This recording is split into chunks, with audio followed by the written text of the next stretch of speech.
How's it going today, ladies and gentlemen, and welcome back to another episode of Platinum Star City. I am already messing with my squeeze toys of calmness, whatever. My brain already threw out the word stress toy. Stress toys. Thank you, Fidget toys. fidget toys, because where we last left off was a interesting turn point in the story. We are quite literally a day away from the meeting with the old ones in the council room. And our heroes, through exploring and investigating and adventuring for others, um, discovered a few things. But before we get into the recap, we have announcements and fun times that we can talk about. First and foremost, for just my regular Twitch channel, give you guys a heads up. Hobby Playtime, Chapter 5, is coming out February 18th. Nice. I am excited, so much so that as the live version of this video, the following Monday, which is the 19th, calendar's so weird. Yeah, 19th. I'm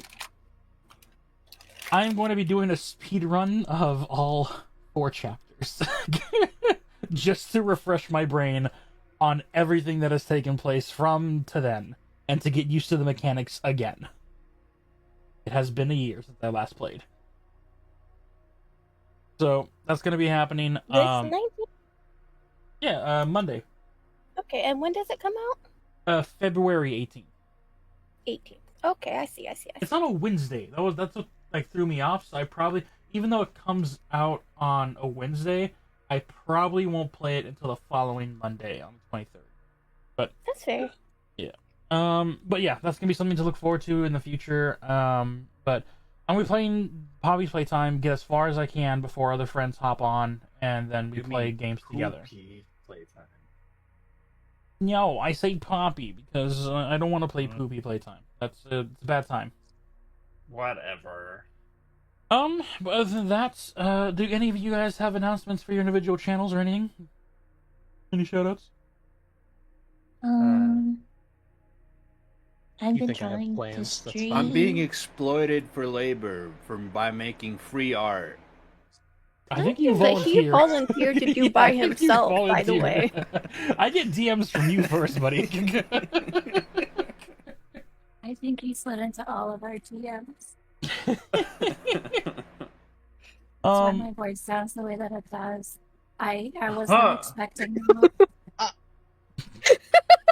I don't. Okay. Mike also would like me to tell you that he does not appreciate it. Not one bit. Bruh. Where's the Vine Boom when you need it? But I do have one question. possible answer. It would be a lot easier if I could use an alternate source to express certain things tonight. Sorry, it's really hard. I get. I feel like I'm crying, but I promise you I'm not. Okay. Could I? For those of you that don't know, Leah has lost her voice, so she'll be playing the silent Leah today. But above table, I will allow the appropriate reactions to the soundboard for Leah and Leah alone, please. Last thing we want to. Daddy, chill. Oh no. And I was just wondering about like if like the use of like Google Translate would be easier, or if you just want me to put it in chat and have Timothy help. If you want to have Timothy chat about it, or if you DM Timothy and you want Timothy to display that, you can. I personally have to look 3 screens over and pass the music to be able to see Discord. So if you want to type it in chat, I'll be able to see it more quickly. Like Twitch chat. Twitch chat. Timothy, Yes. would you like keep me on your side so I can Yes, understand, Rachel. like my roles and stuff? Okay, Pew, pew, pew. thank you. Yes. Alrighty. Besides the announcements, Delphi's gonna try and stream more, is what I heard. Or Yeah. yeah, But also just trying to be better healthfully, like healthy wise, away from the computer. yeah. But that's not an announcement really for thing. I just wanted to tell you guys that I'm just trying to be a healthy person. Yeah. Also, subscribe to Talk, please. Subscribe to all of us. We all do fun things. Oh, yeah. But majorly Talk, please. Opening a box of Lorwyn Eclipse tomorrow if I'm not greedy tonight. Is it finally out? It doesn't come out till like No, Tuesday. I went to a pre-release. They sold the box, so that makes sense. Nice. And luckily, I didn't get a stupid Teenage Mutant Ninja Turtle card as my promo. Heard about that? Thought it was hilarious. So stupid. Is it on purpose? I don't know. Who knows? But what I can say for certain though is I am only looking for one card for the memes. I am looking for Counter Goblin. What? Oh, the Wither Goblin? Hell yeah. The absolute bomb? That's not a meme card. That's just good. I'm not gonna build a deck around it. I'm just gonna keep him for the fact that it's a goblin who knows how to cast spells, and his main spell is no counter spell. You can't counter my spells. Yeah, no, it just makes it so you can't counter his spells, and also, all your creatures have ward. Yeah. So, such a stupid card. I actually didn't see that today. Everyone was playing green-white. Except for one person that I played against. They were playing also green, but they played other colors. Well, without further ado, if there are no other further announcements, Valindra is her in-game name. Their in-game name. Will be joining us whenever they are wanting to hop in. This lobby's always open because we do this for the fun of it. So if they pop in, yay! If they don't, it's fine. Let them rest. Life is stressful as it is. This is all for the fun of it. So, without a further ado, let's go ahead and get into this episode of The Platinum Star City.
Is that? I don't know. And we're back. Wasn't only one person It's supposed Sass. to be using the soundboard? Yeah, somebody not named Sass is supposed to be using the soundboard. We haven't officially started this. We're not dived in. We're not dived in. It's We're done. trying to The start. intro is And done. This now- is when we're starting this. You're derailing us right now. Boo! We haven't dived in. We're not in the store. I can do what I want. Oh, that's great. I love it. Alrighty. Welcome back. The shenanigans we do when the intro is in is absolutely hilarious. Top tier. But nonetheless, last we left off as our tangent time. I'm bringing it. Oof. Last we left off as our adventure party and heroes officially went through. Link to the follow. I love getting cut off by random noises. I get jump scared easily, so that actually just threw me for a loop. All right, we're fine. We're fine. Thank you for the follow. Are we? Glad you're here. Last we left off. We'll get through this intro, I promise. As our heroes decided to use the new downtime afforded to them after being able to get their rest, they were able to above table level up to 8. And during the days going by, a few of them decided to explore the innards of the castle to learn the layouts, learn the grounds. And in doing so, is that you trying to call for me? Or is that just you? No, I was trying to chart a chant. There we go. Got it.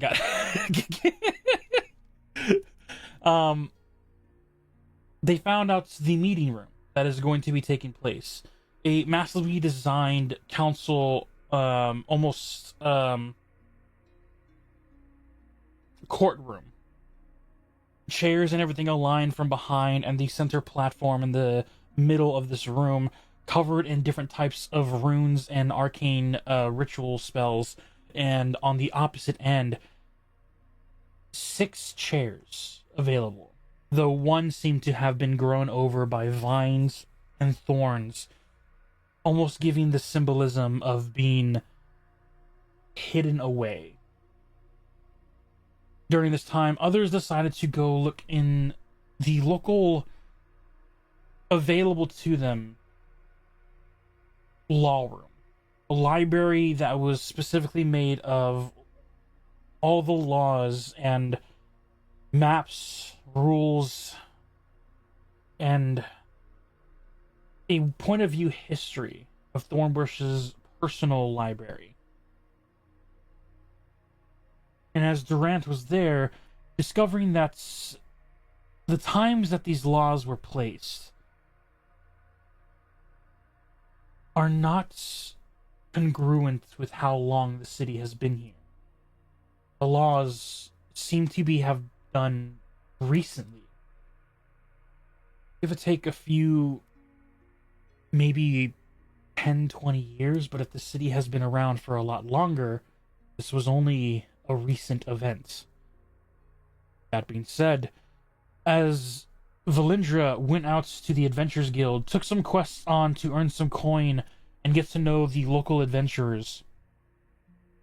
Near the end, after doing a lot of solo missions, getting a reputation in this town for the past 5 days, it was on that 5th day that, after joining up with the group, going on an adventure and returning, it was during an encounter that Valindra was able to spot a certain chained necklace with a marble-like gem. As for the others who have explored the inners of the castle, the different rooms and places that are around, the inner foyers showing very little to any artwork design of pictures of the Oleander Queen, but left with different ornated designs on the walls, giving a weird history of the old ones seemingly defeating the chromatic tyrants stopping a very desolate being from invading. And during that time, as Sanjiro was out roaming the lands, going shopping, collecting a interesting sword made of almost arcane glass, connected by golden metal hilts. As they were walking out into the open area of the city, they discovered something that's left them uncomfortable, as they were able to see average citizens wearing these same necklaces with the marble-esque jewel in the center of them. As Una was also exploring the different type of plants in the area, realizing that mainly fey plants are here, yet they are near, not even close to the perfect conditions that her druidic skills at her own flower shop was able to keep them.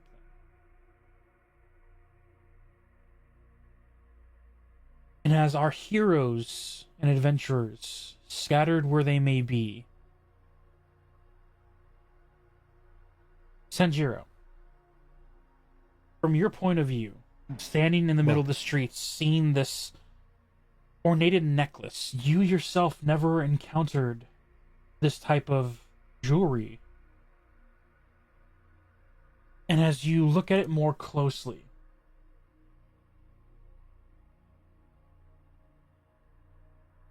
there is a heavy change.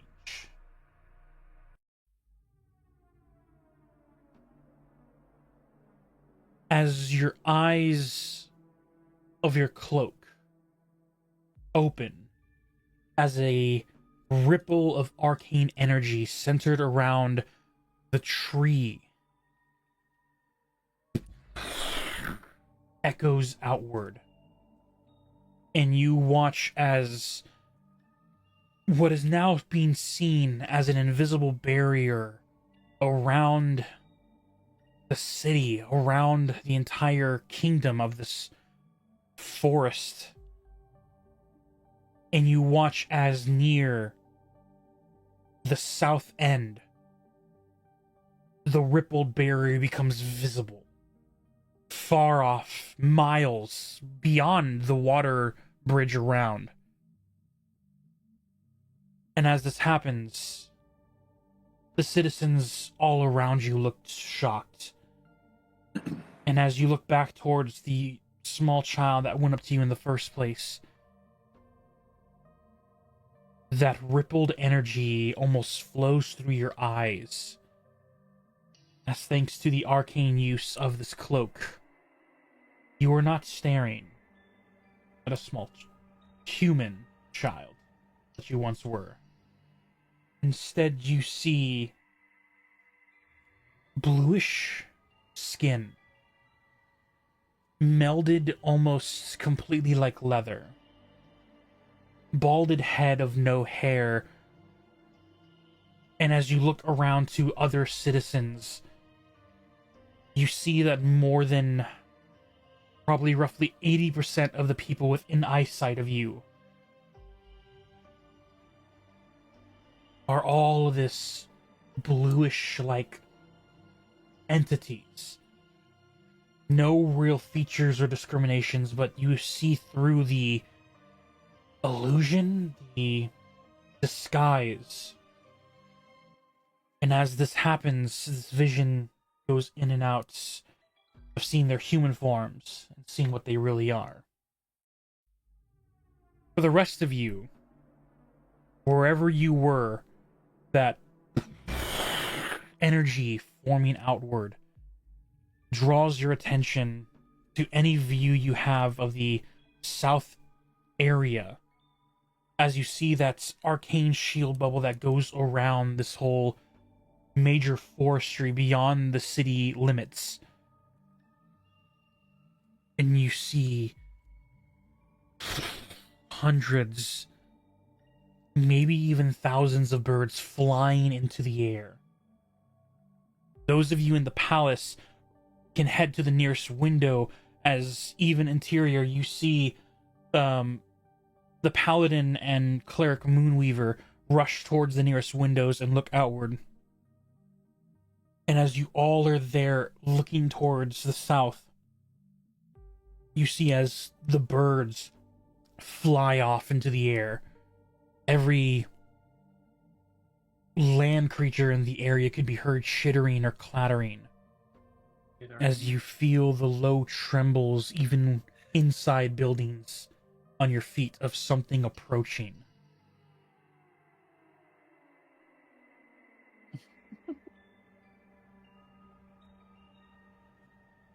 What is the immediate response of everyone? Is Delphi and Timothy still together? We would be, right? 'Cause They we were are, walking. yes. Okay, Delphi's gonna reach out and grab Timothy's hand and look at him like very concerned, knowing that everyone is apart, and then she's gonna kind of like snap around and say like, "Where's Durant?" Durant, inside the studies, you feel the ripple, though their window that you open up the curtains, you're only able to see the south side, and you only were able to notice the flying of birds, and you feel the rumbling under your feet. Is Durant in the palace? Is the books in the palace or no? That's somewhere No. else. The palace is the massive tree in the center. You guys are in, or Durant specifically is in Thornbush's estate, which is a decently sized building, but on the outskirts of the castle. Okay, well then never mind. Delphi does not say that because I thought he was in the palace. Delphi is just gonna look at Timothy all concerned. We should find the others. As you guys I start swinging. I feel like hold up. I feel like Delphi would immediately say that like it's safer in the palace because like right now we don't know what that was. We shouldn't just go out into it. Well, we should at least get the others here. That As you way- guys try and plan to collect, I need to clarify something. Sanjiro, did you say you are swinging at a child?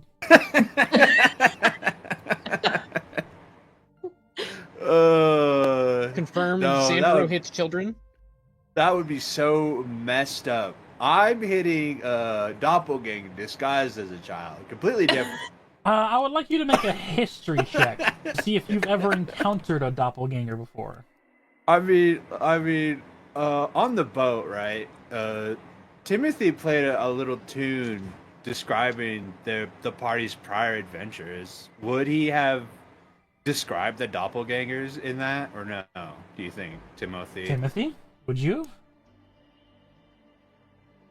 I mean, it is what bards do, so he'll tell the whole story about him. In which case, you indeed do know what a doppelganger looks like, and this is indeed it, though the one in front of you is still child size, I will reiterate. And you are not surrounded, as no one is paying attention to you, as most of the city is facing southward, towards whatever slammed what into I that said? barrier. Remember when I said we were safe until level 10? Hmm. I fear Hmm. this may not be the case anymore. With this being said, Sanjiro, what do you do? There is roughly Sanjuro, 50 Yeah. How many? disguised citizens in this area alone. Another 50. I can take him. another 10, 15 looking normal, as your cloak apparently shows them as regular people.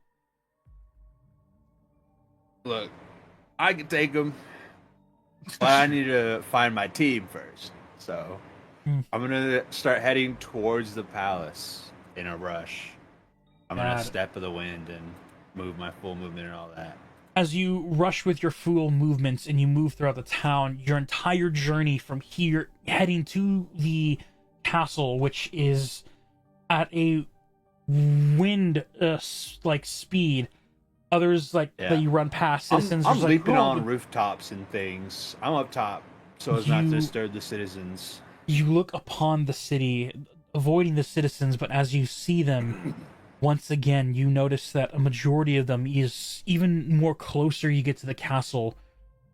A large section of them are these doppelganger-like entities, and you can only see maybe like less than a hand's count of normal humans or even elves, as the rest that look like elves, humans, dwarves, even a few of the armored individuals, the armor itself wrapping around, you're able to see the bluish skin on the interior, as some of the knights are even doppelganger as you get into the city wall or the castle walls. And as you enter inside, it returns to an essence of normal as you see individuals that walk through the palace, those that were already of somewhat fey-like nature, remain and retain their form. As you rush inwards, you see not far behind an elven archer, as Valindra is now running a few steps behind you, but you see them approaching as well. You see as Timothy, Delphi are now heading towards the entrance, and the four of you are meeting up. Durant, were you leaving the library to also meet up with the group? Durant is BRB. Got it. We'll say for now, yes. As Durant and Una, would you be returning from your flora exploration? Yeah, like, so I realized that the kid has the necklace. You realize that the elderly gentleman who was druid crafting, not as strong as you think, but tried, they too also have the necklace. Okay, yeah, I'm hustling back to the city, and I'm also looking to see if anyone else is. Make Because an if active... remind me, does Una's aware, right, that all of the doppelgangers, like, left Timothy's area and then disappeared? He thought that Yes. they were going to, Delphi's area? That was the fear, yes. Okay. So go ahead and make an active perception check. I'm gonna use D&D Beyond because my dice is not there. You said active perception? Just make a perception, yeah, because you're actively trying to look for these necklaces on anyone as you run toward the castle. 12. With the 12, you don't know if it's just you moving too quickly, but when you look past the citizens, all of them are having their attention to the south, but they are still trying to move along the day. You hear the whispers and concerns of, "Look at that pin, what was that? Did someone get through the barrier? What is happening?" You feel the rumble, and you see as the birds are almost migrating constantly throughout the air, waiting to land to see if it's safe. And as you rush through, it's only every now and then, which you don't know if that gives you comfort or concern. Out of the 35 to 50 people you see, maybe one or two necklaces can be seen. Okay. And it isn't until you get to the castle where you see the other group arrives. As amongst them, Leah is possibly approaching.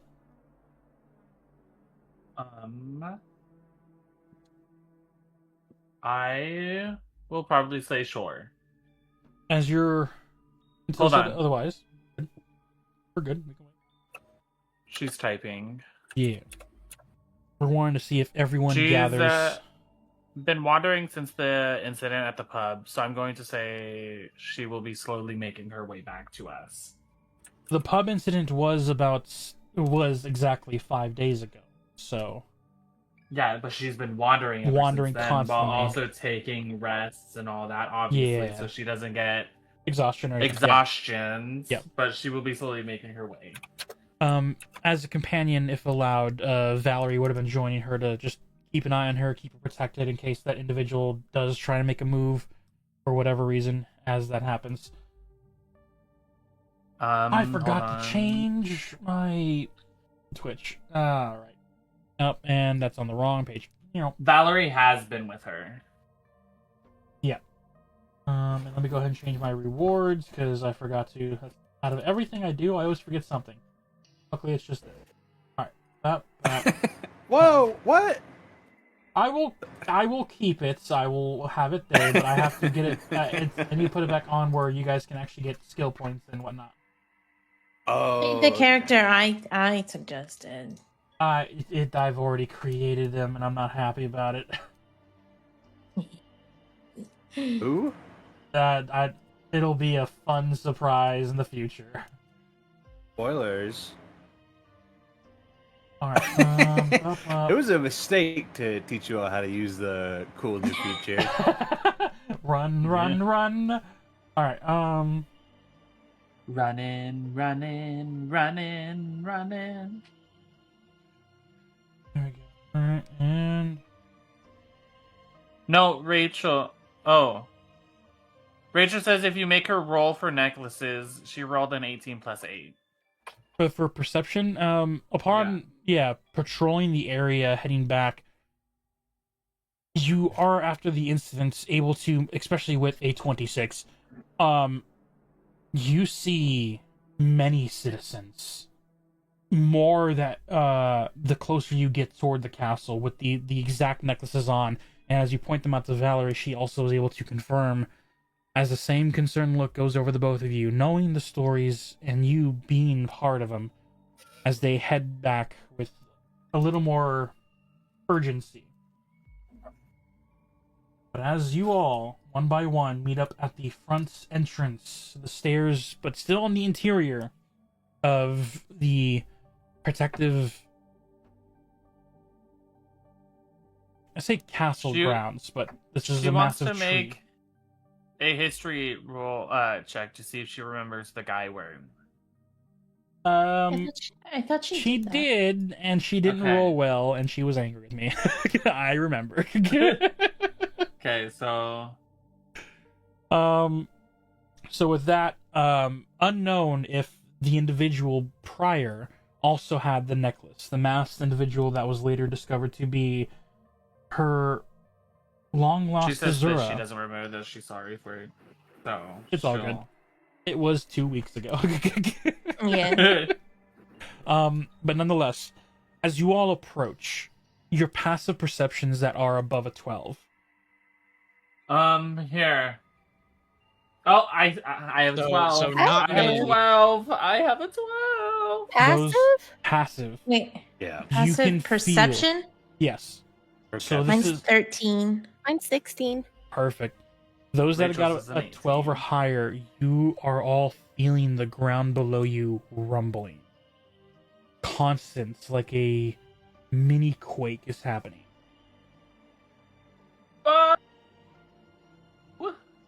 Nothing major. gathered. You see that the windows aren't rattling, doors aren't swaying, trees aren't shaking, but you can feel something moving in the earth, and it seems to be getting more and more impactful, slowly but surely. I have a meme for you guys. It's in general D&D chat. Are we gathered? You are all now gathered inside the castle walls in a hallway just beyond the stairs. Still somewhat private, as others are nowhere near you. Is it It's like the Empress also there? And The Empress Captain is Goldbell? currently not here. You can only assume she was still in her rooms when all this took place, because she has a extra individual to keep an eye on, as you know. right. So she is currently not here. I look to the party. I tell them what's up. City's overrun with doppelgangers, infested. Grounded them all. As soon as the whole group's together, as soon as it's confirmed that everyone knows, since Sandra said that, Uno's booking it upstairs to go and let the Empress know. as Una, you begin to head down the hall to head to the bedchambers where the Empress resides. The rest of you still in the hallway. Do you discuss anything further before Una arrives at the Empress's door?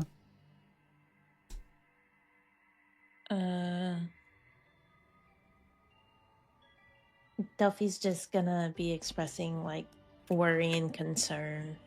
Just the standard kind of low-key kind of panic, like, oh my gosh, like, what do we do? What are we gonna do? Oh my god. That kind of thing.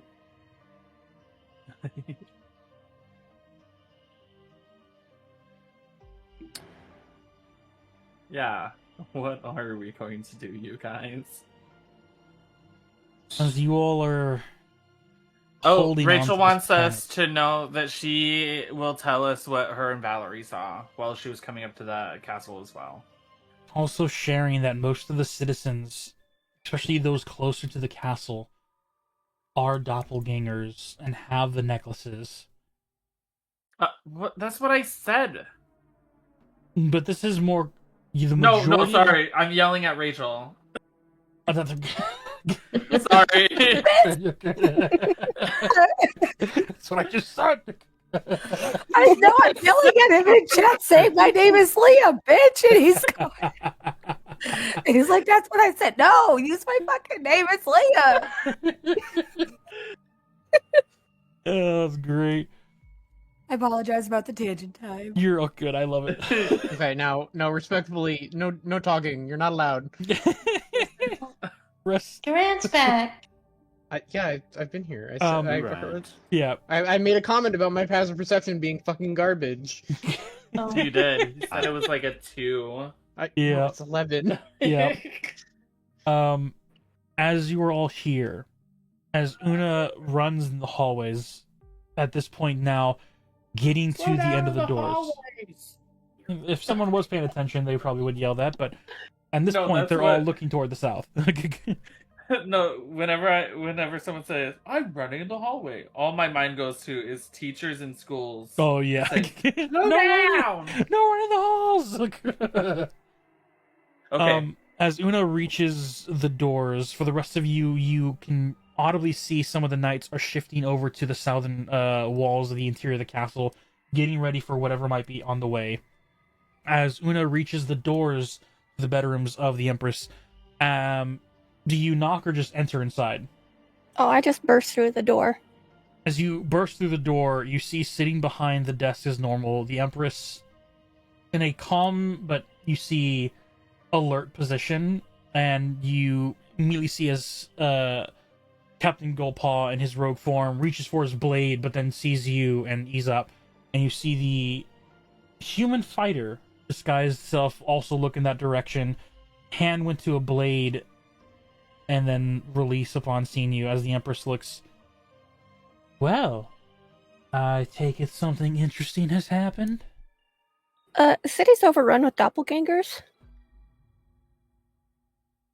Something interesting indeed. You see, Also, I think there's something weird happening in the south. Yes, we felt that disturbance quite, well, disturbing. And we can feel it getting stronger. It's at this point that the rumbling is now physically felt by most as it is getting stronger. From our calculations, something is crawling towards us from the south.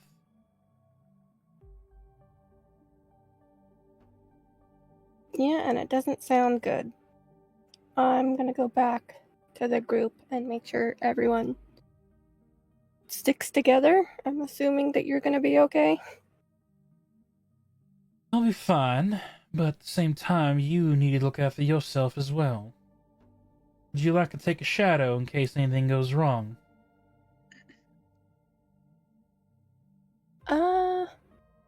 Above table. Una knows it. She's half dragon, half fairy, right? Yes. Yeah, she's fine. Sure, as long as you're able to call him back when you need him. I have my ways. And you see, coming from the desk, the shadow extending outward along the floor. The two red eyes appear before fading into the dark and then attaching to yours before returning Hey, to Santa normal. guy. Thank you for the help. I appreciate it. Let's go back. Like, turns and sprints back down the hallway. As you turn and sprint back down, you just hear the familiar growl as he is ready and defensive for you. As you head back down the hall, the rest of you now at this point, as time goes on, also feel that vibration get strong enough to now you need to plant your feet to be kept from slightly swaying back and forth.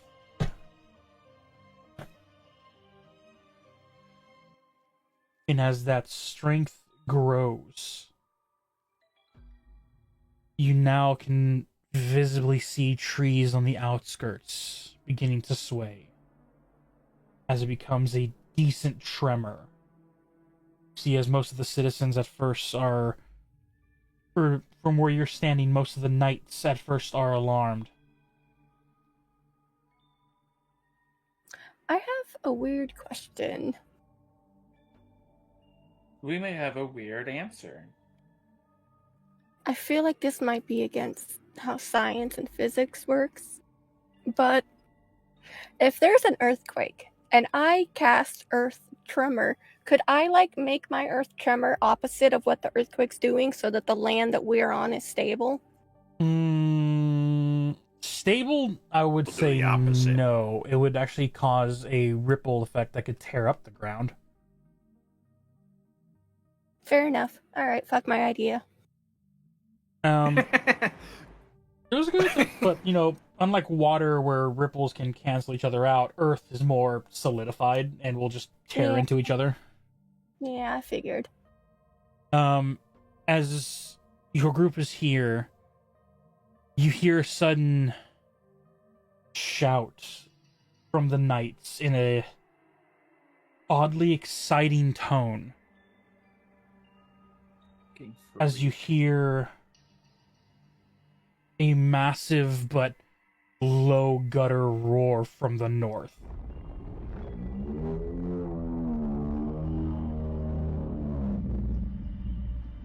Shaking the windows of this area and catching your It's attention. terrifying, Josh. You all look as to the northern forests. Don't be a Tarrasque. Three massive long necks reach into the sky, green scaled with elongated, almost scaled like mouths, as the colossal and terrifying viewed, almost like three serpents rising into the air, almost as large as the very castle you are in. As for some of you to know through history, a massive colossal hydra rears its head to the north. Oh god, not a This one of land Uh-oh. and grass. And as it stares to the north, I would like your group to make a perception check. Yes, Sass. Una's internet seems to be crashing. Alright. Uh-oh. You went Okay, hold on. It's back now. Perception. It's getting pretty dicey. It's all good. Perception from everyone. It's a hydra. Is the perception based on sight or no? It is based off of sound and sight, yes.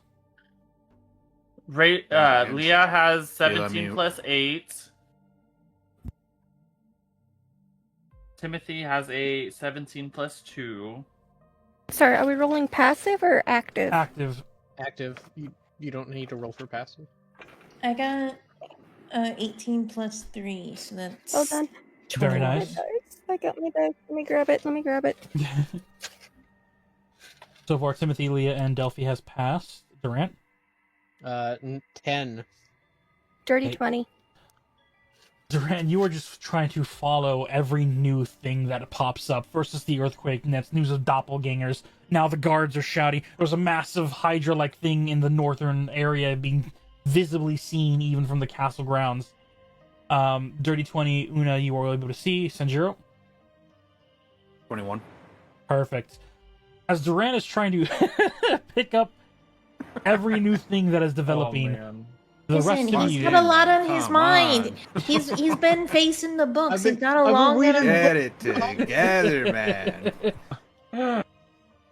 He hasn't even told us what My he's trying not intelligence to is only forget. a 10. Reading hard. Reading is extremely hard, I feel that.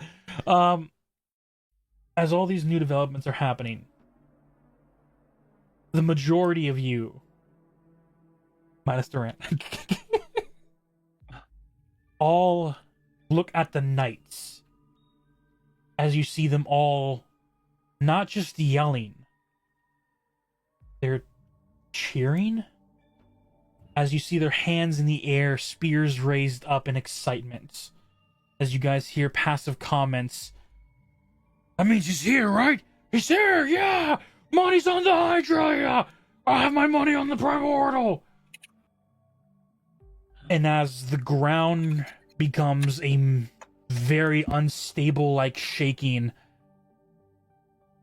you all watch as the distant forest beyond the water, as the waters are now almost mini waves in the city, veering away from the city and almost now approaching from the west, heading towards the Hydra. You see the very trees and ground in a wave-like motion, rising and falling, as something seems to be traversing underground, heading towards the Hydra. We also have the Leviathan. Leviathan's only water-based, and Riptide was not able to bring it with her. That's still at the Oh. seas. Well, damn. Never mind. And- Yeah, we teleported ourselves here. Yeah, With this and cloak Yeah. of polymorph that I've got. and if you want a size difference, the Leviathan is not as big as this Hydra. That's fucked. Oh. The Leviathan I don't was like that. was bigger than a boat. The Leviathan is almost as big as this castle that you're in. Or the Hydra, I mean. It's scary. I bet we could kill it. As this colossal Hydra is in the air, you see as the night shears and that lump of mass under the ground is heading towards the Hydra now. The Hydra gives out one more roar as you see bursting from the ground, tearing dirt apart, this massive like entity. And to give you a visualization, just as big as the Hydra and about yay wide, this massive burst of nature, red fire bursting through the head, ice-like stones jettisoning out the earthy structures of his left arm, roots around the right, growing up and out as wind jettisons around as these two colossals, this one in particular, bursting through the ground into the air, a humanoid form, as these two massive creatures collide. It's like that movie with Godzilla and Let them King fight. Kong. King Kong. Yeah. Close to, yes. And just as the massive creature comes out and collides with the Hydra, you see as the Hydra heads immediately go and wrap around the undertures and overtures of the body, as this massive thing wraps its hands and arms around the whole of this colossal Hydra. You were able to see now that this being probably could hug the castle if it wished, as it lifts, and you see as the rest of the body of the Hydra is lifted off of the ground, as this creature begins to swing it. The winds of these two titans clashing picks up as you guys feel the first shockwave of when they first hit finally reach the city.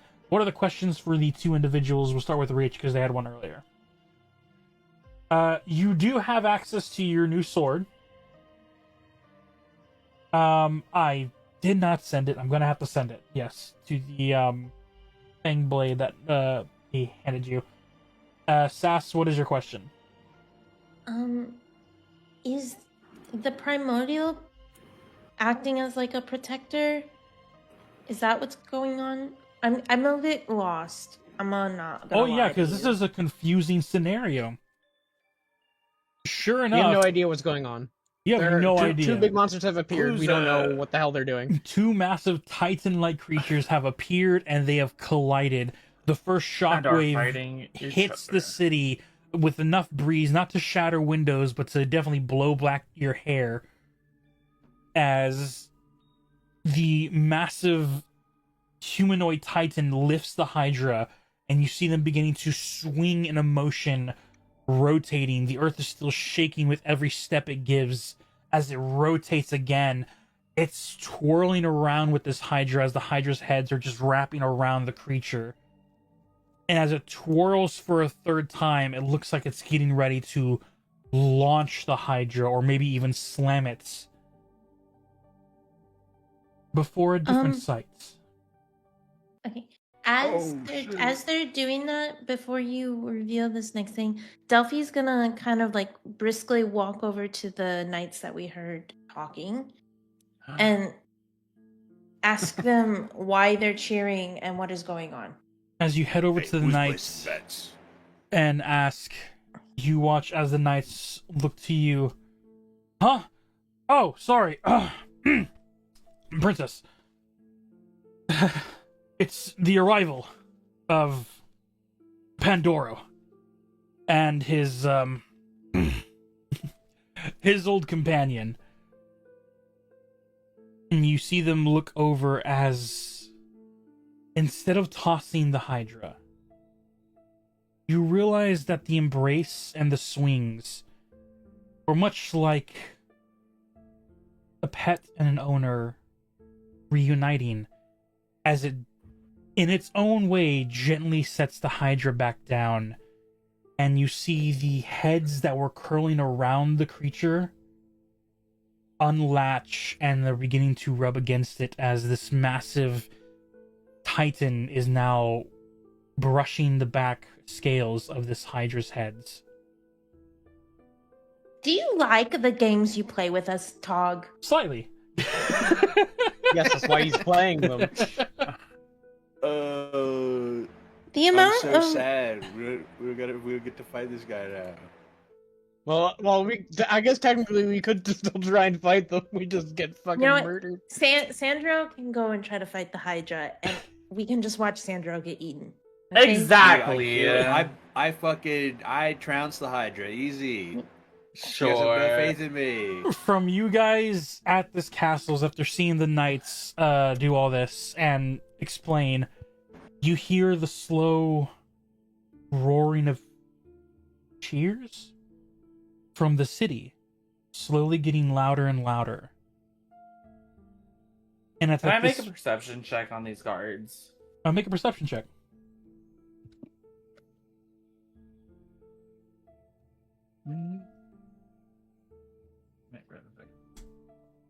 Okay.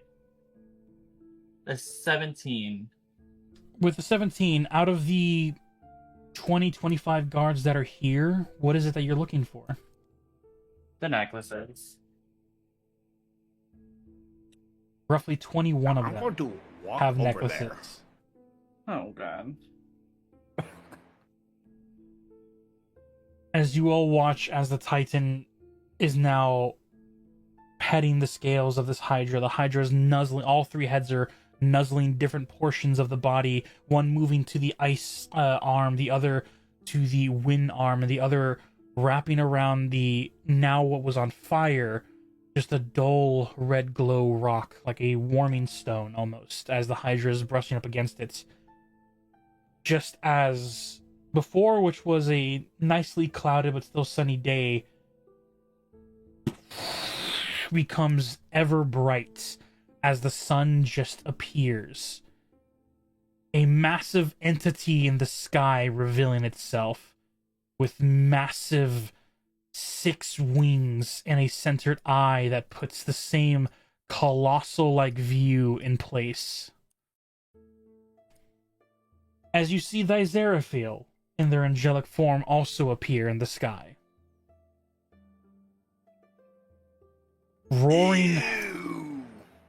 Roaring outward, not deafening, but almost authoritarian but calming. Citizens of... That's not working. Come on.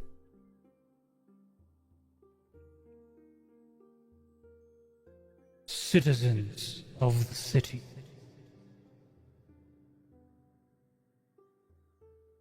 As some of you have might heard, the old ones are gathering. You hear that cheer grow almost into a excitement of a festival around the entirety of the city, echoing as you see the knights beside you, who already knew of the plan and preparing, just smile at each other. Some hit each other in the arms playfully as they look up into the sky at this massive angelic being as it continues. And with this, a council has been called. All old ones will be arriving. And as of tomorrow,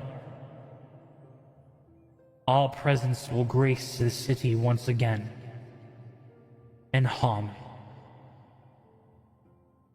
And you see as the cheers grow loud from the outside, but the knights next to you, almost in a doubt of tone, but now reassured, clatter with each other. I mean, she's really showing up, right? She asked you, it's a meeting of the old ones. The queen's returning. You see them all happily like tapping each other and getting ready to head back into the patrol. As the rest of you are watching at the distance, as you see the massive titan give one last head pat to the Hydra, as you see it begin to condense and get smaller, off into the distant North Forest, way beyond. So finally, you eventually lose sight of it, and the Hydra's heads lower down out of view. You then watch as thy Zeraphil descends further and further, shrinking as well, before its angelic form disappears. And out in the open where you guys are at, still massive in its roughly 10-foot tall form, the humanoid form of thy Zeraphil appears and heads to the bottom steps of the entrance of this castle, roughly about 60 feet from the rest of you.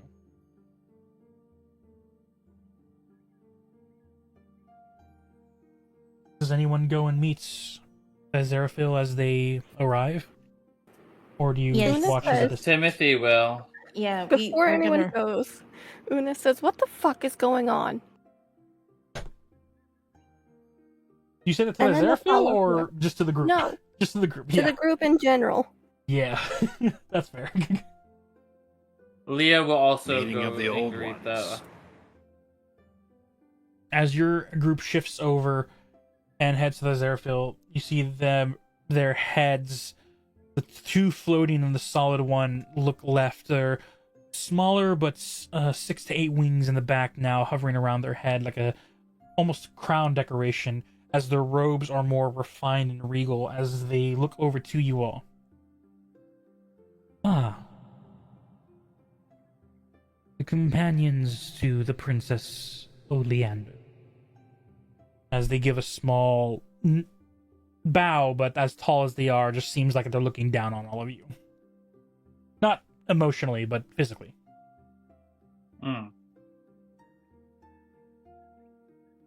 Timothy will bow.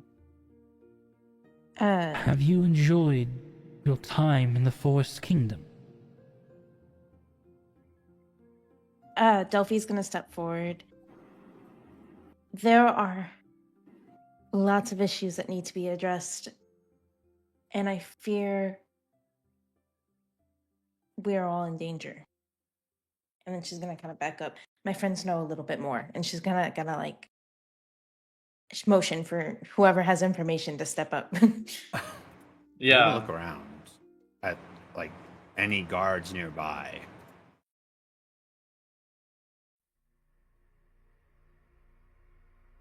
Are there any or no?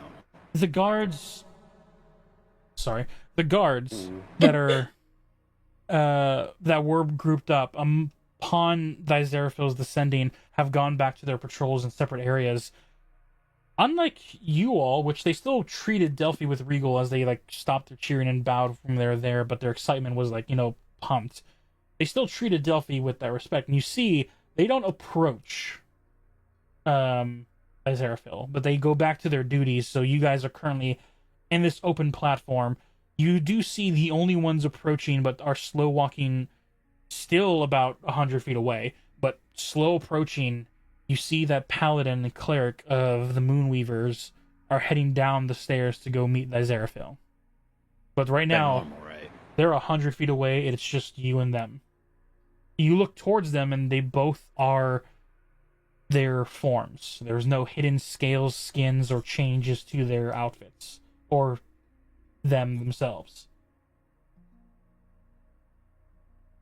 Cool.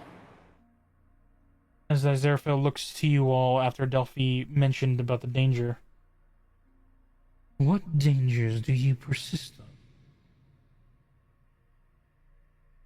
Again, Delphi's motioning to whoever in the group has more information to step up.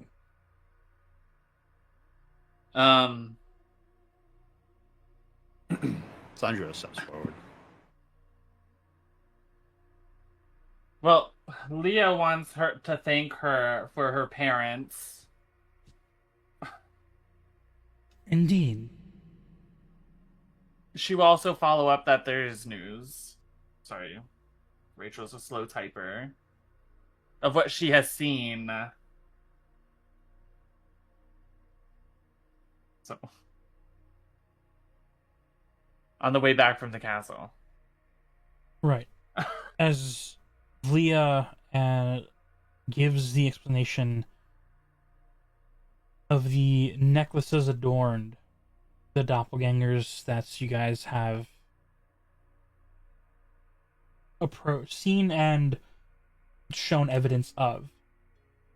Thyzerafil looks around. Her eyes then shifts to a solid white look.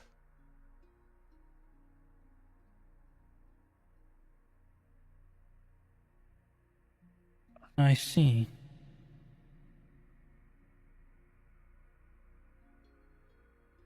Indeed, they are around. But there is no hostility in their hearts.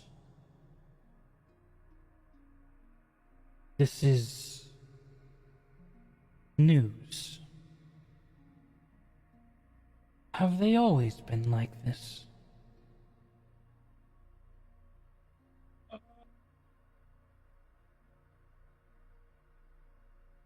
Sanjuro steps forward. It's hard to say. We've only just recently arrived. It's at least been this way for the past 5 days you have been here, correct? Back to the group. Is that right? I mean, I have a feeling we just noticed this. It's far too many for it to be so sudden.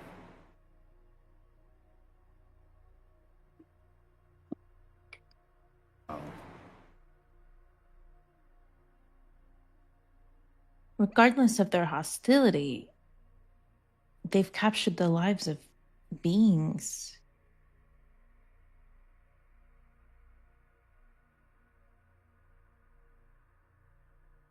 Always go out into the street, grab one of them, interrogate them. I don't know how much suspicion that might arouse, though. Has Thornbush been made aware of the situation? We've not seen him since. He is the one who is supposed to be protecting the woods, and the people that reside.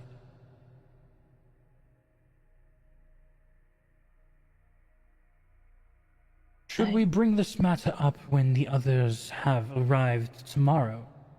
Or do you believe the urgency is something that needs to happen now?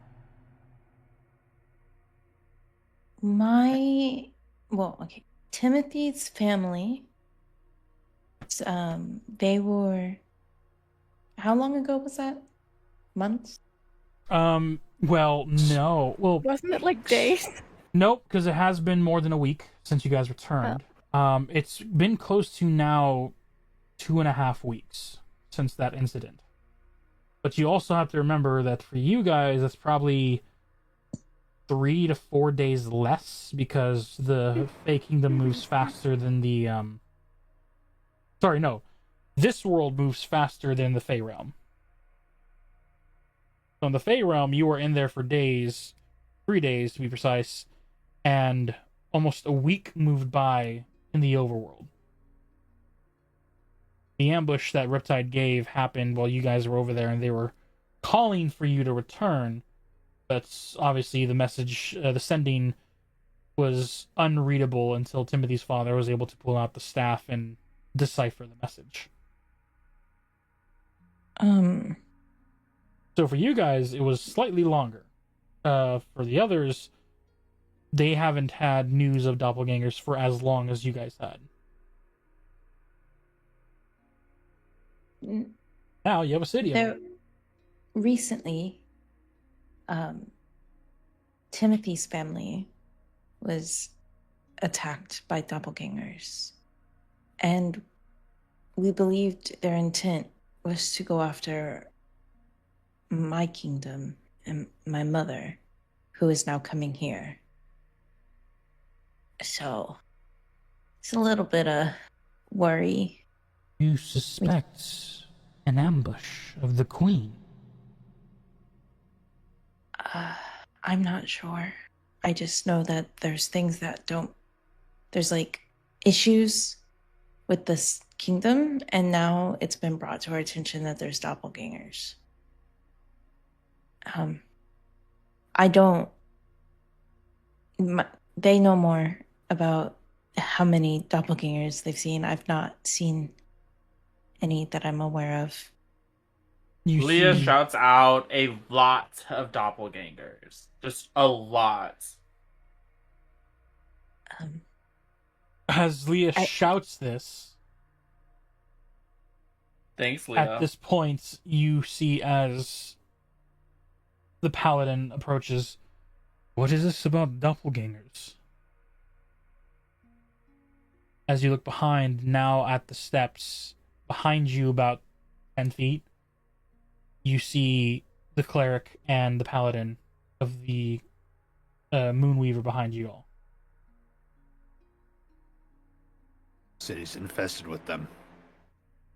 About, I don't know. Whoa, how many would you say? 1 in 3? 1 in 5?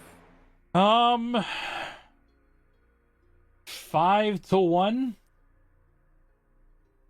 5 doppelgangers to 1 citizen? Yeah. Jesus fucking what? Christ. Holy shit. Seems So- most of your citizens have been body snatched. That's like 90%. That's like the whole squad. They were snatched by these doppelgangers. You see the cleric walks up. Can we do a perception check on him? Well, you can't make a perception check. Sanjira's cloak makes it where he can see through any disguises. Oh, okay. They look normal as they already are. Okay, but those other ones were wearing disguises, so would he have seen them? Yeah. Because you said they looked normal, too. Which one? You said the people in... You said when Kojo... Or Walked when through the Sandro castle. came up... Yeah, when he walked through the castle, all the chancellors, scribes, maids, they all looked normal, but they were all Fey beings in some way, shape, or form. Okay, but what about the soldiers that were standing there? Some soldiers, A lot of them? a lot of them that were humanoid were doppelgangers. You see, the ones Oh. that were, some that were elven or dwarven, were just normal elves and dwarves. But the majority of them that were humanoid were all doppelgangers. Okay. Sorry. It's not looking good. I'm getting stressed out here. I have a stress cat that's like starting to fade, and I feel bad. It's losing some of its lip because you can't see it. We're- But You fucking better. You better feel bad. We're gonna die. Guys, we're not making it to level 10. Decisions you make. Anyway, as the cleric looks to you, when has this happened? Why haven't we heard any news of people acting strange or weird? According to histories from the Fae, doppelgangers should have to assimilate, which can take years before they even get most of the memories to even blend in appropriately. Just found I out. look to the party. The necklaces. Well, yeah, but they still, it takes time for them to remember.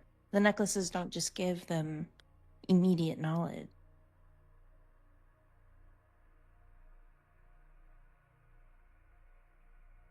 And this is probably something that's been happening for a long time. You, Durant, you're lying. It's your lines. The laws have just been odd. That's not a. That's still And something. I want information. I want more information before I make a conclusion. The laws are odd. Does Durant say that? The laws are odd? No, Say that No. out loud? I did not say He that. doesn't know. No, And he's telling I me. can tell his above voice. Yep. He's telling me why he's not saying anything. Yep. and I have questions to ask of somebody who, owns the library. That would be Thornbush. You went through his private Yeah, collection. exactly. But he's currently not here with your group in the opening of this stairways to the castle. But as your group I go is, get him. That's why I'm not saying anything. yeah, you wish to go look for him? Sure. Because we've I'll determined that just there is let not Zara an follow. active threat here. And I asked Thizerafa, are you able to summon the other two old ones? Riptide and Thornbush.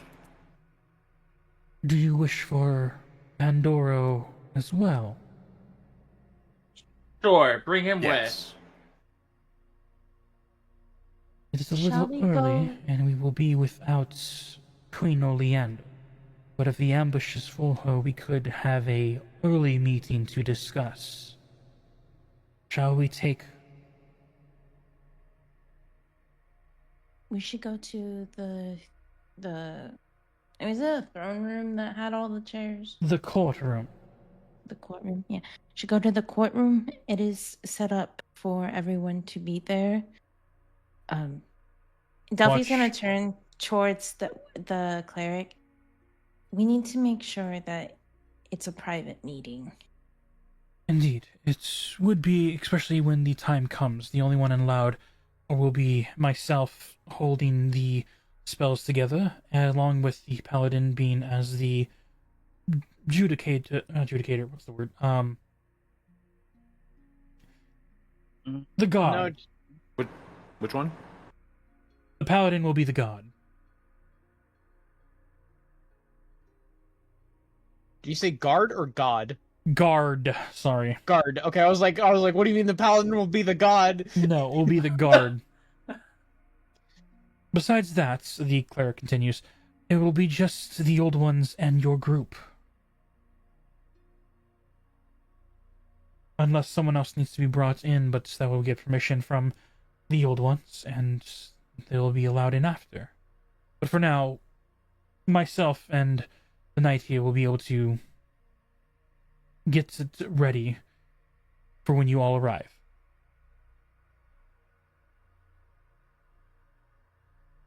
You watch as she looks to Aziraphale for any other further orders, but Aziraphale doesn't need anything from them further.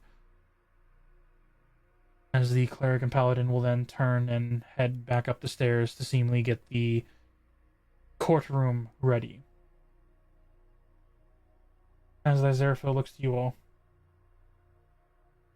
I will send a message to all, and we will be ready for the first meeting. Okay.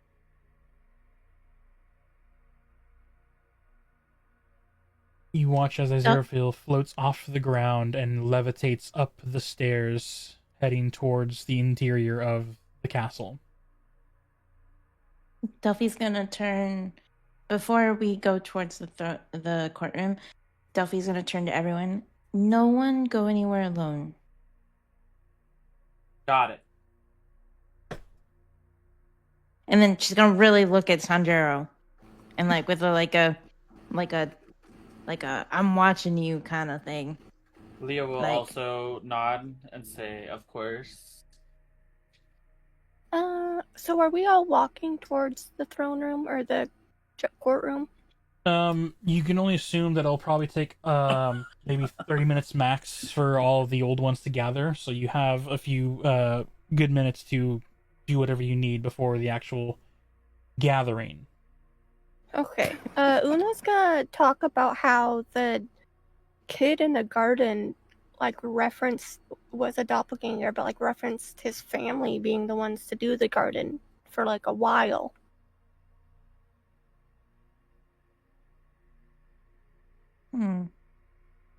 This is just don't they pull memories? Why is this relevant? I don't know. It just seemed weird to me. Why are you relevant, motherfucker? Oh! I guess you can hear a small chuckle coming from the shadows below. I don't know. That was kind of aggressive there. Oh. Yeah. Delphi's just Sanjuro gonna like look. that. That was funny. Delphi's gonna look over at Una and like kind of like have like a what? Kind of like look on her face like. I'm sorry. This is a stressful situation for me. This is reminding me why I tried to stay out of politics for so long. I don't know what you mean. This is wonderful. Yeah, Okay. I'm having so much fun. It has been an interesting afternoon. You see Valerie pick up. Leah said, "Girl, me too."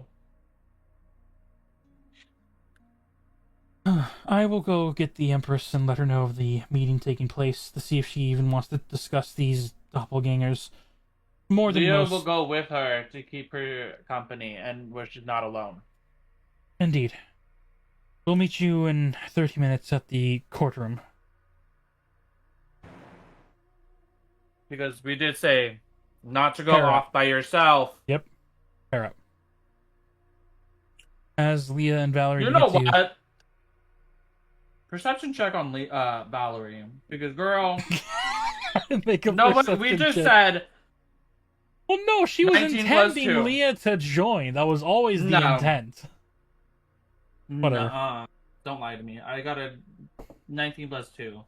Alright, cool. Even with her high, a natural 8 does not beat that. She has no necklace. No, she has jewelry on. None of the memory necklace like you have currently on you, Timothy.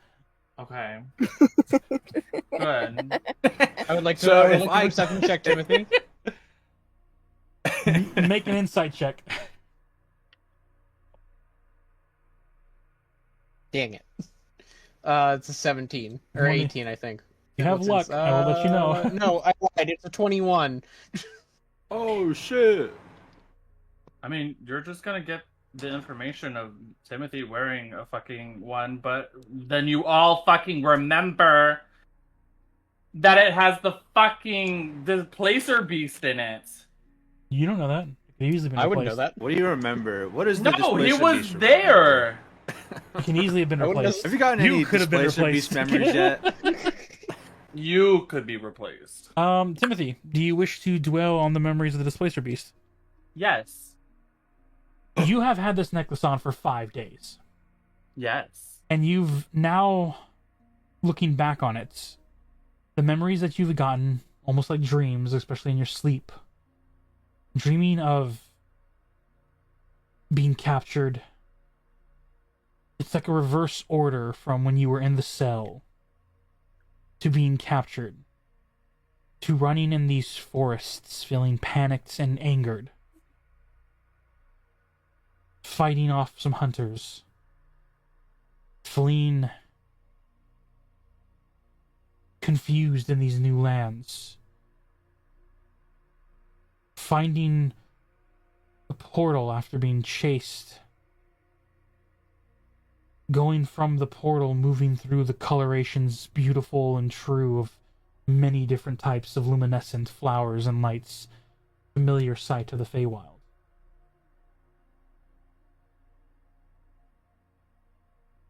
And that's it. About maybe a year's worth of, not even years,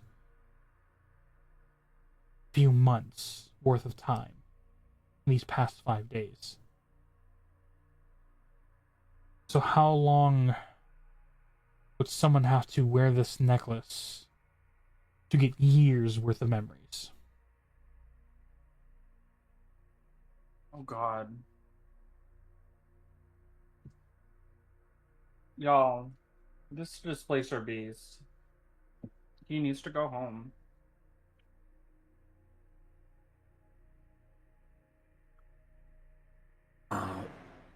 I assume we're gonna start heading to the room then. If y'all have nothing further to do, you can begin to head toward the courtroom. Timothy, I would like to go back to the library and pick up some of the books because I want receipts. Receipts? I'll go with him. Yes, I want to have the information there. Oh, so I'm not right, just... ready. Information right and ready. Got it. I was like, you didn't go to a public library, you went to a private collection. Okay. No, I want metaphorical Stealing? receipts. We're stealing. Hey, I'm down. It's not stealing. I am borrowing them as is custom from a library. It takes you less than it takes you less than 5 minutes to get to the doorsteps of Thornbush's estate, and as you go to knock, the door swings open, and you see, with an over trench coat, a little wider and broader to cover up the branches, a cane at hand, and a very hefty hat put on top as you see Thornbush get ready to close the door behind. Master Durant. Sir Durant. How can I help you today? Well, I would like to borrow a few of your books for this meeting, potentially. Yes, and takes the hat back off and opens the door back up. Very, very sorry. Sets it on his chest and just waits at the doorway while you enter, heading down the hall, entering his private chambers for his library, all the books that are around. Still on the table, all the books that you were reading up to then. You just grab a chunk of them. You have a bag of holding?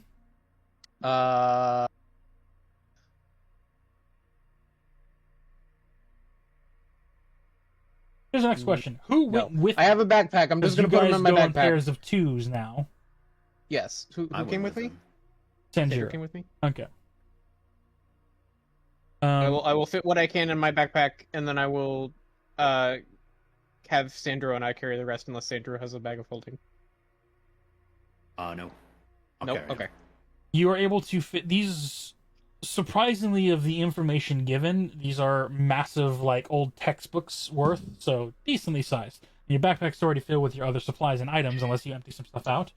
You are able to collect 3 books in your backpack. Yeah. Good enough. And there's still roughly I hear 10 cat. more books of items, so you each can carry 5 each. Sure. Yeah. Okay. It'll occupy your hands, but nonetheless, you take the books, lift them, and as you head back out, you see Thornbush at the front, looks to you all after, like, having a stopwatch that was, like, popped out, looks at it, hearing the ticking as you come back, seeing the books in your hands, going, The entirety of the collection. Sure, why not? Claps it closed. Your city's infested. I'm gonna say to him, walking out. Pardon? We'll talk about it in a bit. as you walk past him with the law books. You're I am in charge of the defense of the city. You see him, like, close the door behind, put the hat back on, and is trying to, like, lock the door. I'm watching you two walk down the stairs. I am the protector of the city. I would like to know what you were talking about prior to the meeting, as he's, like, using the cane to try and keep up with you all, as you young spry people are outpacing him. I will generously slow down so you can catch up. Yeah. What do you mean infestations? Is there termites in the wood again? Would you like a piggyback ride? I look over to him. I'd rather not. I was going to have a carriage from the air bison approach, but I wasn't expecting him for another 5 minutes. I was just going to soak in some rays of light before the actual meeting took place of the interior walls again, but apparently this is urgent. And he's just, like, walking beside you. I look around and I'll say to him, Everywhere. It's not something that we should discuss out here so openly. Okay, but what kind of infestation? Are we talking termites? Because those can be the root problems for a castle made of wood. That would be easier. And I have a personal grudge. Understandable. You don't tell The air him. bison then. No, not yet. Oh, Okay. Maybe once we get on the air bison. Do you wait for the air bison instead?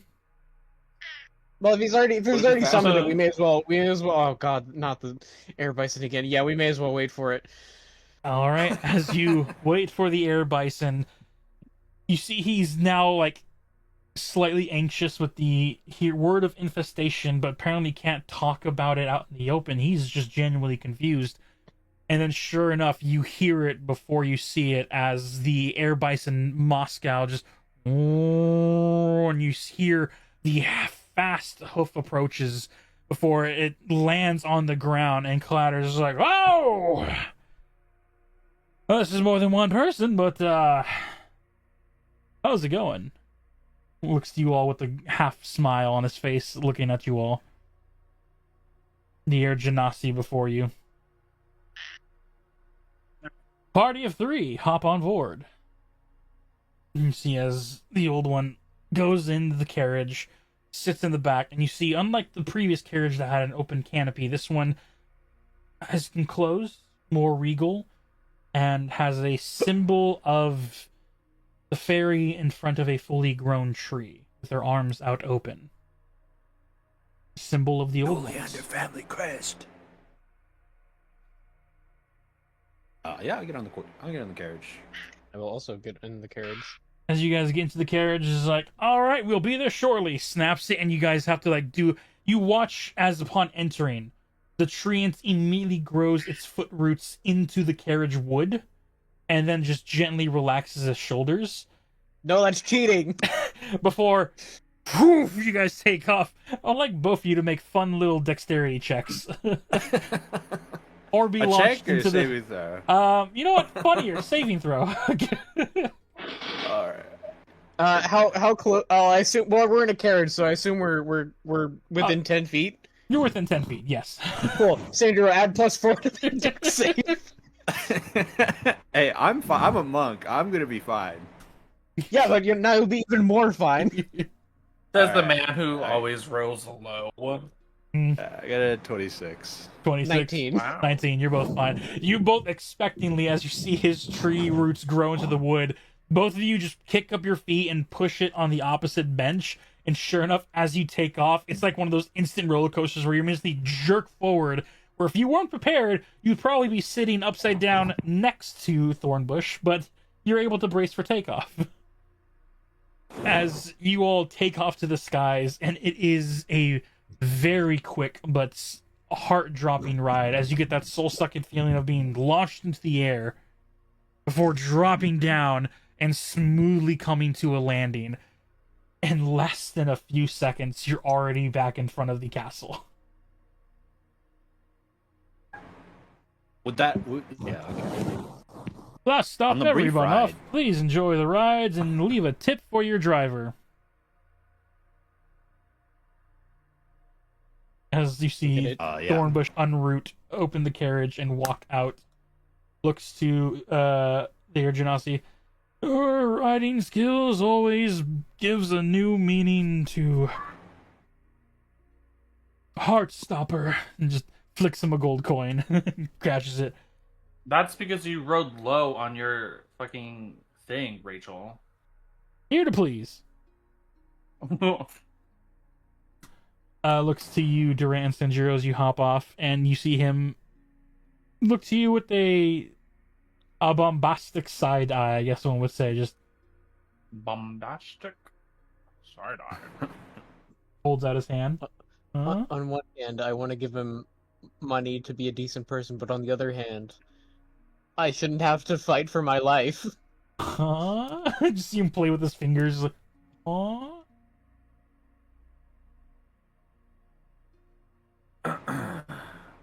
Fun as always.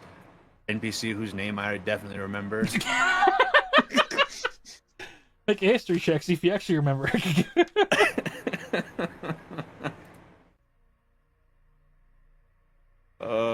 Yeah, I got a 9.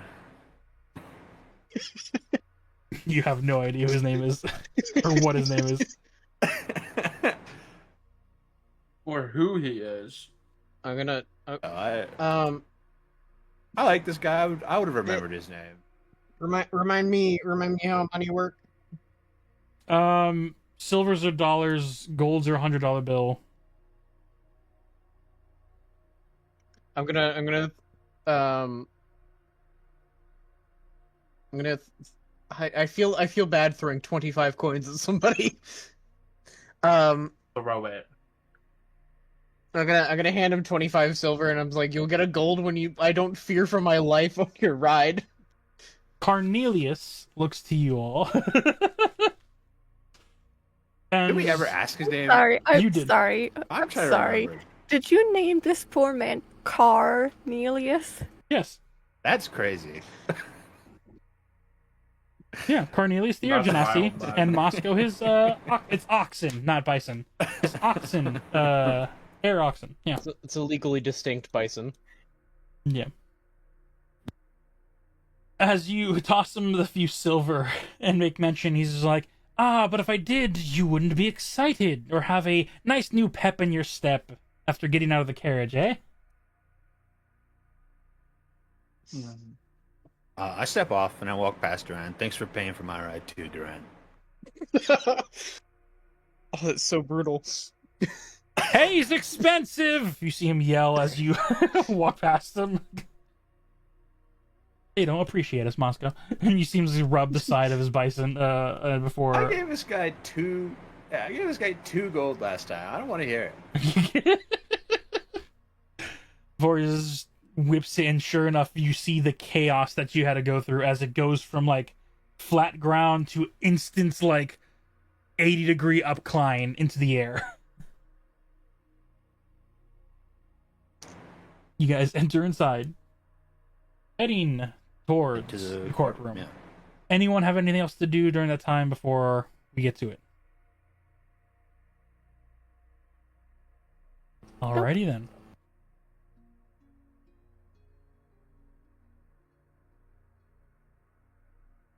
As we get to... Oh, I forgot to grab the tokens. Grab the tokens. Grab the tokens. It's okay. I'll just draw mine. I'm just taking them all. Copy. Grab. Move. Open. Paste. Pull out. How dare. This man's. You can go there. You can go here. You can disappear. You go here. Upon oh my god.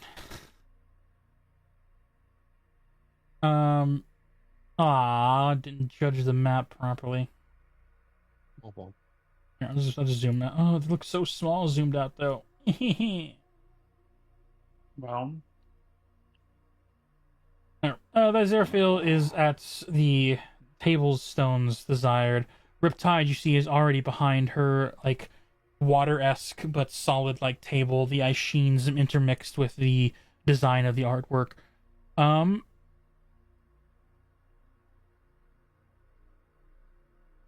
The rest of you would be entering through the back stages here. Entering, not exiting. There's a difference. the backstages. You guys can take a seat on the long, hefty couches, or nope. I think the clicks are letting me know that these two want to sit here. Villager will join you in that corner. The Empress will take the nice, comfy couch, and will take seated as such. Thank God.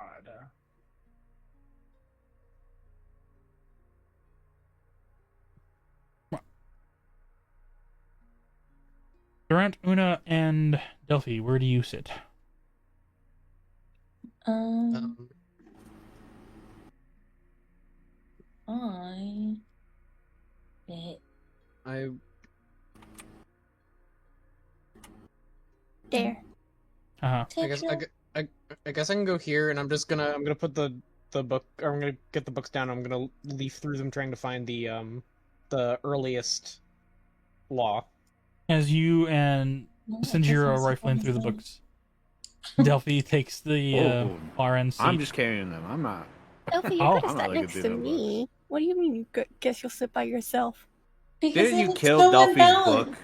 It's unbalanced. It's fine. It's unbalanced. And it's not cares? unbalanced You know now? what? There we go. Everybody more shut the fuck balanced. up. I fixed it. Leah? Is Timothy there? is gone. Where did Timothy go? Yeah, where's Timothy? Girl. You grabbed the wrong one.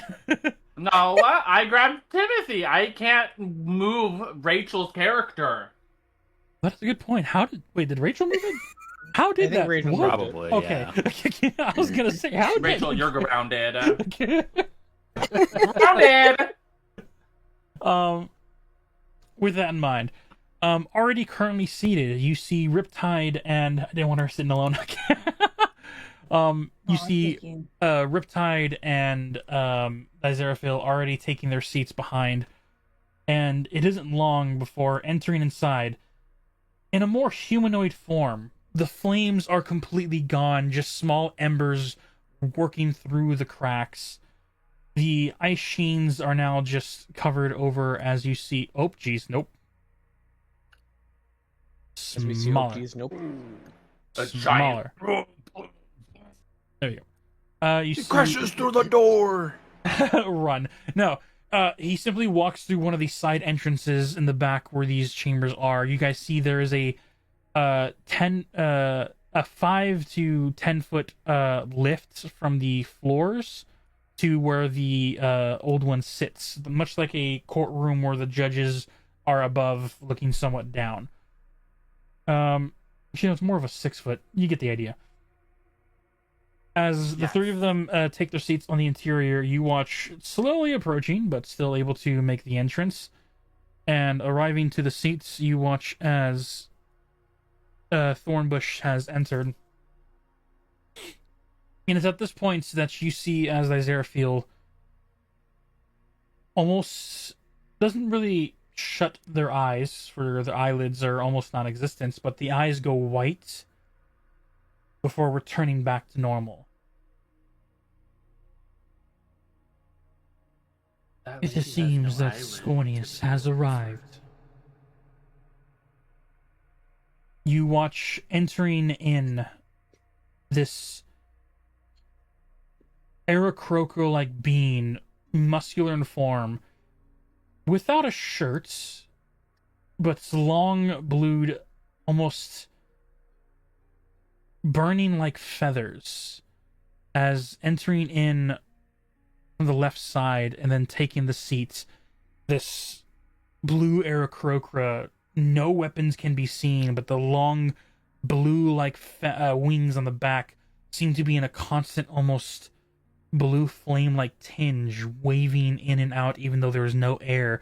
The top tips of their bird feathers seem to be in a constant flame-like motion, like a Charmander's tail, the flame flickering, but gently off of this bird folk as they sit in this humanoid form, once again, shirtless, but not... It's a weird Aarakocra, because its skin, if you actually zoom in and look at it, it's almost like if the feathers around it are on a constant flame texture, but trying to find a solid form.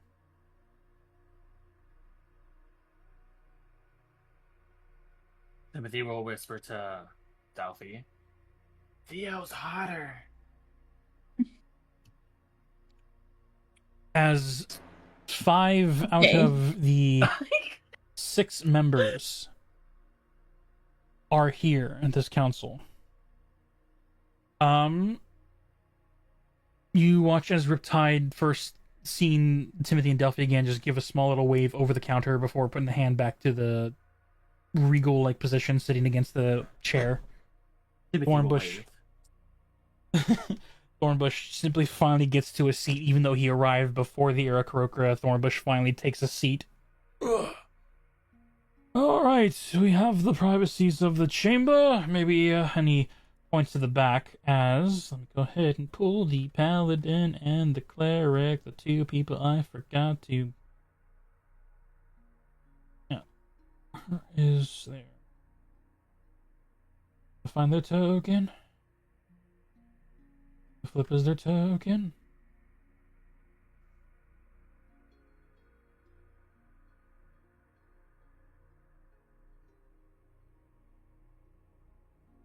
Did I not make their token?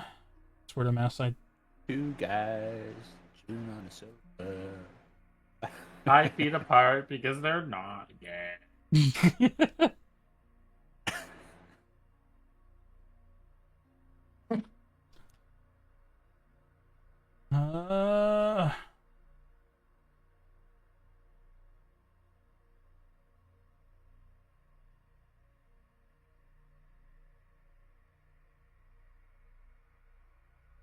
Feel free to talk amongst yourselves while I search for my 2 flippin' individuals. What's going on with those books, Durant? Gossip, gossip, gossip. Have gossip, I found the thing I'm looking for? Gossip, gossip, gossip. What are you looking to them for? Gossip. You are able to find the sections of where the first law was taking place. Only going back about Rachel 100 said, years. wow, low blow, Josh. Okay. Well, Sandra, I Oh, was looking through these law books. Oh my god. I was looking through these law books, and the laws only seem to go back about 100 years, which seems very odd for a city that is this old. And I'm starting to think that the Doppelgangers may have something to do with it. Can I make a perception check on all of the old ones? Make a perception check. What is it that you're looking for? Necklaces or some inclination. Go ahead. Where's my die? Okay. Don't fail. If you fail, I'll start you. I'll throw you in the trash. 16. With a 16...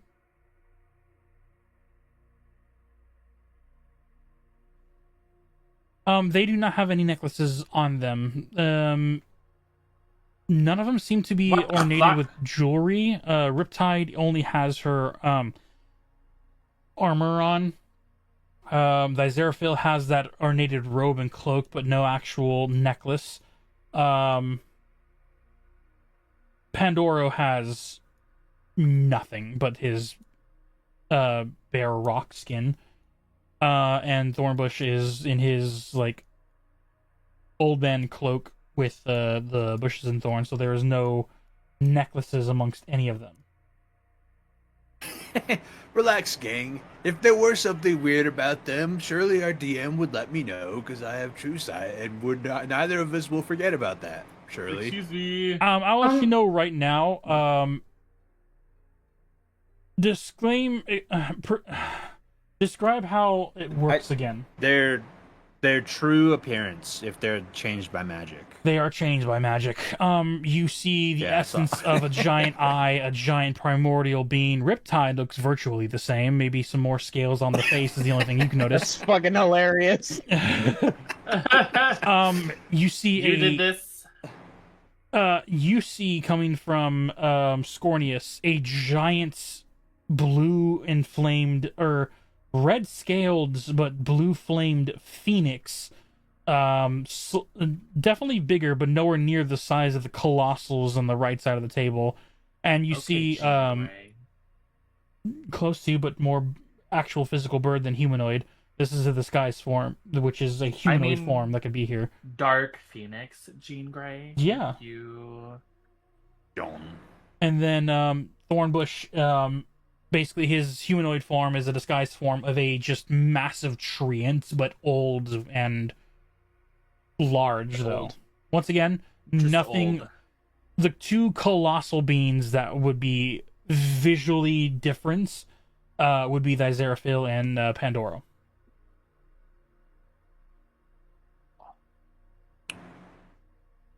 You get those tokens? I found them, but I never made tokens of them, so I'm making them quickly. Please bear with me.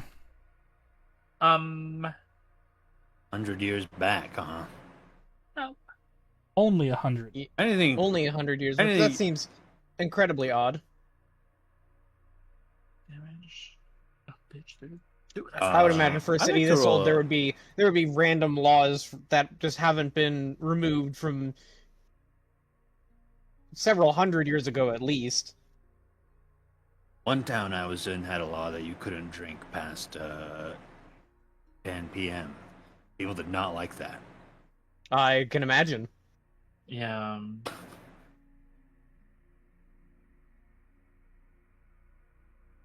Sounds like a boring town.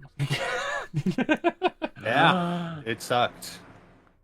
What do we got? I'm gonna roll a history. Anything of note happened within the past 100 years?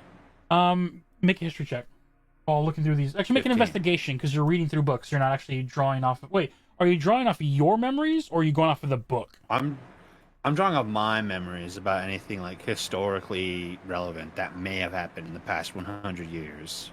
Cool. And for that, for the history check, what'd you get? I'm gonna roll a 15. 15 for history. 5. What you have? Nope, that one. Oh, there's Soto. Oh, I saw him. Yeah, he was there for half a second. There we go. Okay, Rachel. She's going pee. Nope, that's the maiden, not the token. I know what I'm doing. Aye, aye, Captain. Haunt you! Thank you. You're Maiden near the front. Waiting to bring people forward. And Moon Knight, no relation to Marvel, in the back. All the relationships to Marvel. All right. Renala of the Twin Moons. That's horrifying. Renala. No, that's not. No, you're thinking of Rolana. What? Queen of Kari and Queen. That's Rolana. Big difference. What? No. That's an Renala. Elden Y'all are Ring. just That's saying. an Elden Ring. Well, y'all are just saying Renala. names at this point. I can say names too. Renala. You You can? Yeah, Brigid. Brigitte. No, that the token for the Moon Knight is a character from Elden Ring. Cool. Who the fuck is this bitch right here? And also, no, I didn't mean Brigid. That's who? the name of a character from Yeah. Mehik. Who are you referring to, Pi? The Moon Maiden? Oh, The Moon Maiden. okay. Yeah, the cleric. Veil over her face. The music. This freaking B word.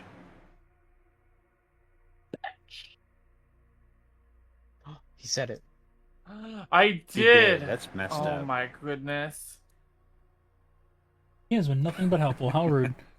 Anyway, all right. I swing on the How moon dare knight. us? How dare us be helpful? Um. I used to be. All right. As everyone is seated, you see as the paladin. Which did I give you their names? And do you guys just not write it down? I don't know. Oh, wait. Um, Are these the paladins that we met when we teleported here? Yes, the paladin and the cleric. You absolutely gave them Names. us their names, Yeah. and Yes. we forgot. Kalia and that was Mara. Lusamir, Oh my god. and the other one's Mario. Mar- Yeah. One Mars. is Eliza, and the other one's Pancakes. Kalia and Maris Moonweaver. Should I be afraid of dragons coming out of Kalia? That's up to you. I think I should be afraid of dragons coming out of Could Kalia. be dragons, and angels. could be angels, could be And, demons. It could be Pancakes. That would be weird. So you should be concerned. All right, Exactly. bring it back in. Wait, After hold my on. mishap. Rachel's peeing and asked for Oh. a pee break. All right, fine. Tangent time. Do I have the I'm button? gonna go pee. All right, go for it. There we go. Yeah, can I actually change my guy on Sunday to a blade singing barbarian?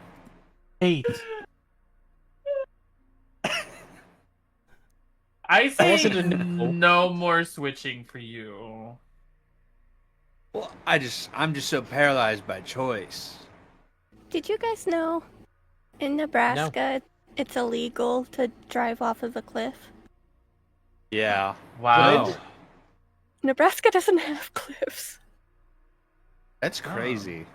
Did you know Why in would they make Nebraska law it like is that? illegal to observe a moose from an airplane or from a flying vehicle? It's illegal. Yes.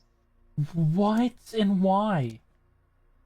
Because people could go like up in a helicopter and spot moose and then tell somebody on the ground, "Hey, there's a moose over there. Go Oh, shoot for them." hunters? Okay. Wow. They just That makes more sense. that's not how the law's written. It's just no one may observe a moose from an airplane or helicopter. No one at all. Without the context, I don't trust the so rest weird. of you guys. observe a moose from. Literally. But there's Driving also Rachel, there's are you flying back? by Nebraska. Is that a moose? You're under arrest. What? 911. but there's also in Alaska. No. But there's also a law that says you cannot push a moose out of an airplane. What? That's fucked In up. Alaska. In Yes, 'cause- Alaska. What It's if in Alaska? What if a moose Why is are threatening we your life and your airdropping only mooses? choice? No, literally. Your only Like, choice what is the to fuck? push the moose. So your only there choice are- is to there push the are- moose out to save There your are life. moose. There are moose dropping festivals in Alaska. Moose No. dropping No, festivals. They're not actually. Alright, they're not cool. dropping moose out of like a plane or whatever. Apparently they are. They had to That would make be a law cool. against it. No, literally. That's exactly what it makes it sound like you're saying. It's because PETA is stupid. Type No, shit. Don't but- let them hear you say that. They're moose dropping as in poop, not moose dropping as in we're dropping them out of. Oh, More moose sense! dropping. I don't know what's worse. Okay. I don't know what's worse. Why? Why? Why? Hey, I don't fucking know. But can I have but my Oh my god. Can I have my golden star? Can I have my inspiration star back? I'm a human. I get that back on a long run. But you already used it. No, At the end of the last session, you We just used it. we long rested. And you made a What did I perception use it check, on? and you didn't do well. No, and no, you... no, no. you don't get inspiration back at the end of a long rest. Yeah, you do. 2024 human. rules, you do, for a human. Oh really? Yep. That's Yes. crazy. I've been looking, You also get a free feed. learning a lot of the new rules for 2024. There are a lot of cool stuff. Out of there. all of our characters, who is using 2024? Me? There's no one. told Josh, me not man! to. You... He- I demand he's- all of us stop He's the last being able to switch our join. characters to the 2024. In the new I'm a little baby man. In the new campaign, we can all use 2024 rules if you so wish. No, right now. When we started this, it was the 2014 rules. Senjiro was the last to join this group, and so he made a character based off 2024. That's His favoritism is bullshit. fucked up. I didn't know the Exactly. difference. He Plus made him. He made him a mistake. It wasn't on Hi, purpose. what's Make him back? switch Oh, shit. Leah's Make him back. switch We shit. can get started. Okay. No, dude, fucking 2014 Monk is so much worse than 2024, man. Don't do that. Oh, to me. that sucks. I need this.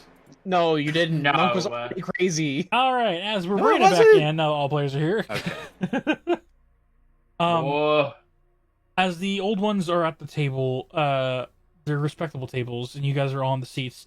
You see as the cleric Kalia look upon them. The meeting was brought by emergency situations. We will now call upon the individuals who wish to call this meeting and what its purpose is for.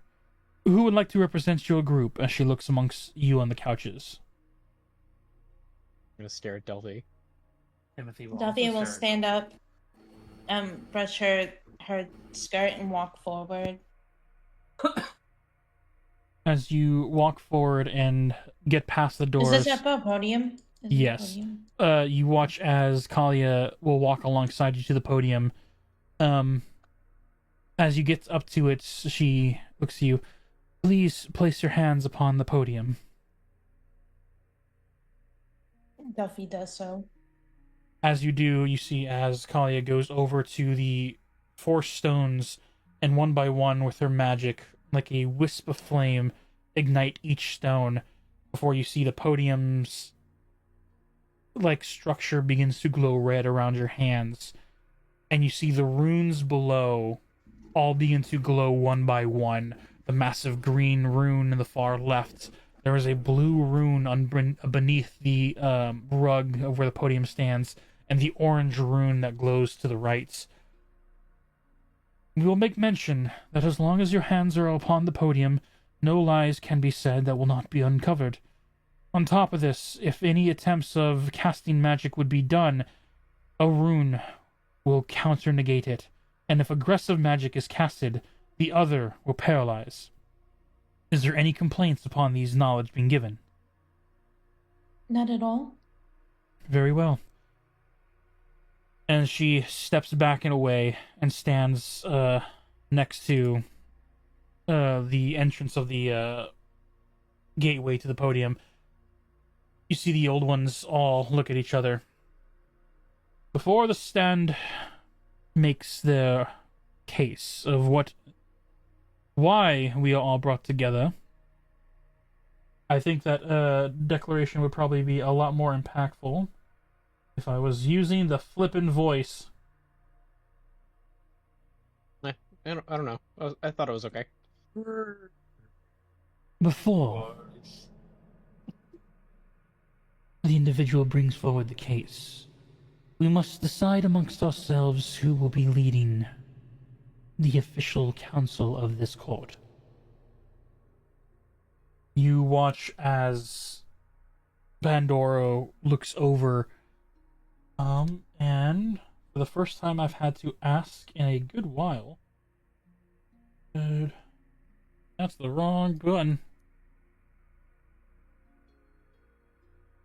Wrong notion.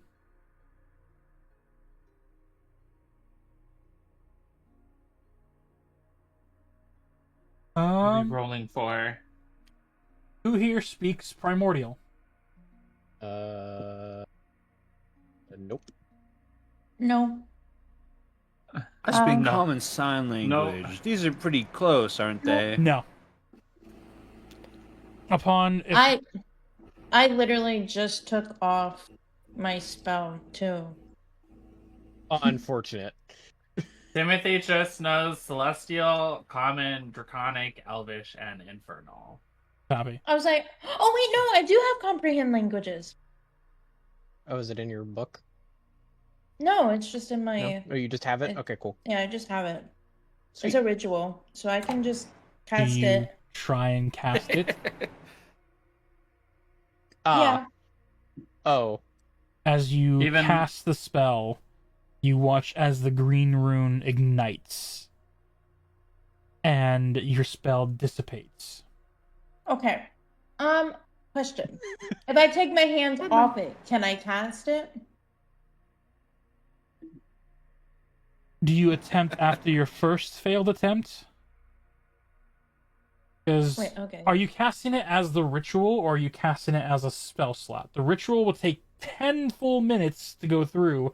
A spell slot will have it as an action.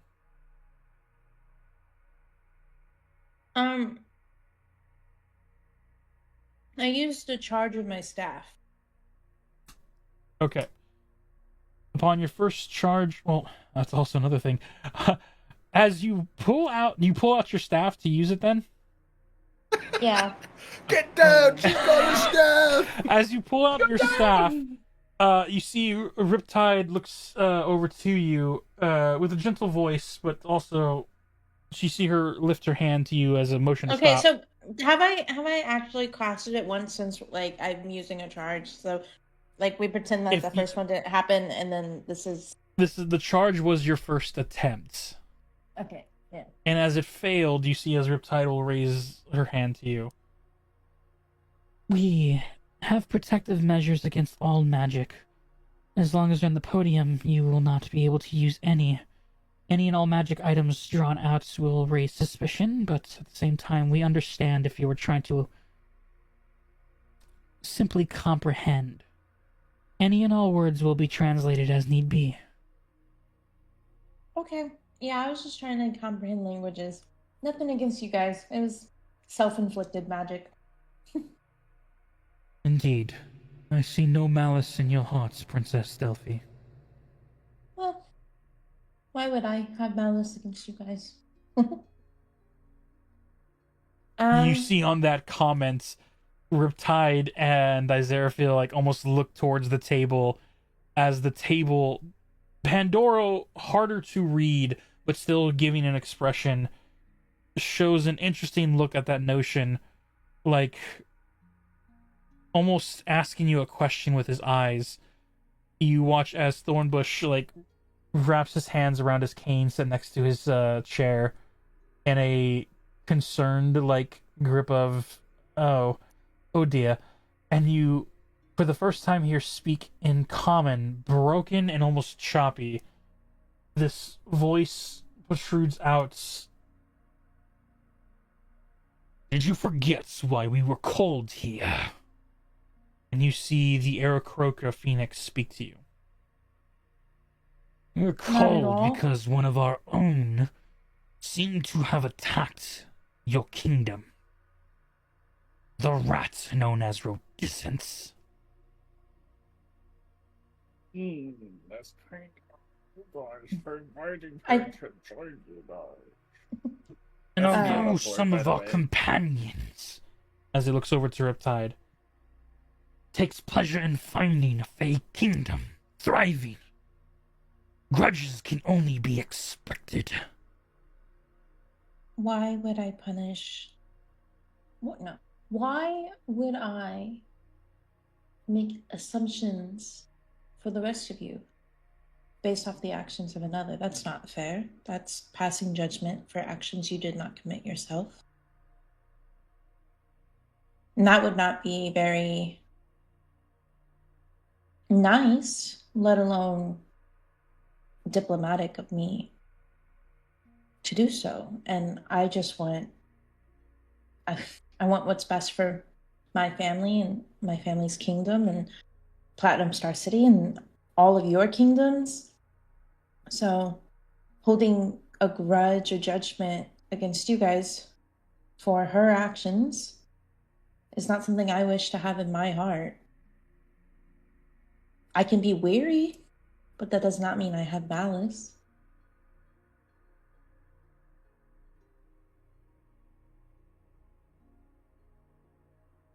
It is on that notion, on what this meeting is going to be about. When the Queen arrives tomorrow, we will discuss about future negotiations with your kingdom and ours. But first we will also discuss the main things. One of them being, why is there a kingdom of Fae? Was that this supposed to be the kingdom for that? Did Queen Oleander abandon this kingdom to make a new? Because she finally gave up on the humans. Why would there not be a kingdom of Fae in the Feywild?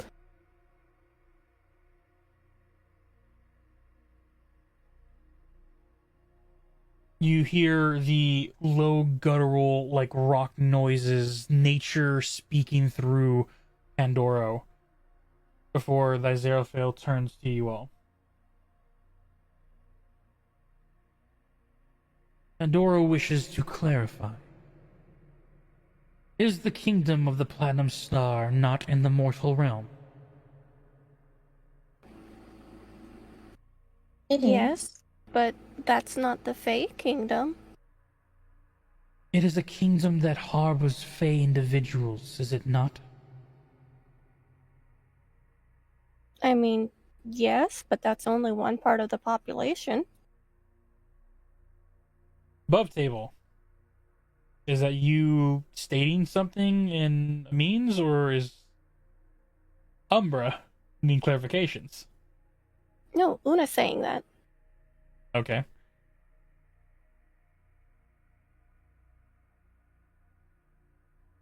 Make a history check, I guess, would be the best thing.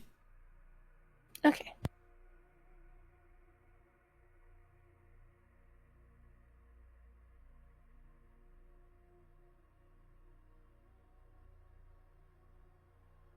What are these? What are these things? They Is are. this a wall? It's a massive bench-like wall, I so got a it's solid 17. from back. So think of this like a courtroom. So those are like massive walls that you can lean up against them and stand off of the couch. You got a 19? 17. 17. You would know, living at Platinum Star City when it was first built, from your memories. Yeah.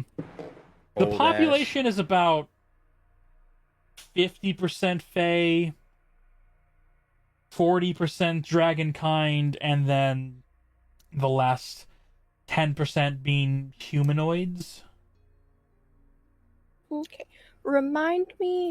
Correct me if I'm wrong, rather. The Fae thing, like, they just kind of eventually allowed Fae in, though, right? No, it was a safe haven for Fae to dwell amongst. Platinum Star City was the promise made by the Platinum Dragon for a safe haven for all Faes to be able to live in the mortal realm. So it was a kingdom made for Fae. There were a few Dragonborn descendants, but there have been no dragons other than the Platinum Dragons. So every other Dragonborn that you've run into are just Dragonborn. On top of that, the humans that have been there, they've been there through the years of being able to have children and whatnot, so the human population has grown, but the majority is still Fae, Dragonborn, than humans. So for them to say you have a Fae kingdom, they're not talking about the fairy kingdom. They're talking about what this forest kingdom was supposed to be. The place where Fae can be amongst man. But then the implication that Pandora is asking, what you get, is that did she simply, when she left this kingdom, did she completely abandon it to create a new one, unbeknownst to all? Is the question that Pandora just gave out. So now I'm asking you, Una, are you replying in a sense that when you said, I already forgot how you said it. I said something about the population. That's not the entire population. Yes, But it's only 1/3. It's remembering more of that history, I don't think I would have. Yeah, what would you have rather said? Once they said Una was confused because they said the Fae Kingdom, and they were like, well, what? Like, obviously there's gonna be a Fae Kingdom in the Feywild. No, this Fairy Kingdom is what's in the Feywild, yeah. Right, okay. So at that point, Una wouldn't have said anything. Okay. Because that was what Una was confused about. So the last thing said then would be that Aziraphale explaining Pandora's words of, did she abandon this kingdom to make a Fey kingdom in the Platinum Star? I don't think so. Sanjuro just stands up, clears his throat, and looks over to Delphi. The city, doppelgangers. Yeah. This is This is for tomorrow. We have more pressing concerns to deal with. Delphi will look at, yes. My mother will be able to answer the questions more accurately, as unfortunately we do not have a lot of those answers. You watch as the Aarakocra Phoenix Bird Scornius sits down again. You guys have gotten all their names, so I'm just going to use their names from now on. Okay. As Scornius, Heatwave is his title. That's badass, man. As Heatwave sits down once again, looks to the rest of the group. Yes, these were questions we were going to be bringing up after things have settled. But apparently an emergency meeting was called. As Zarafil said, there was urgency that needed to take place.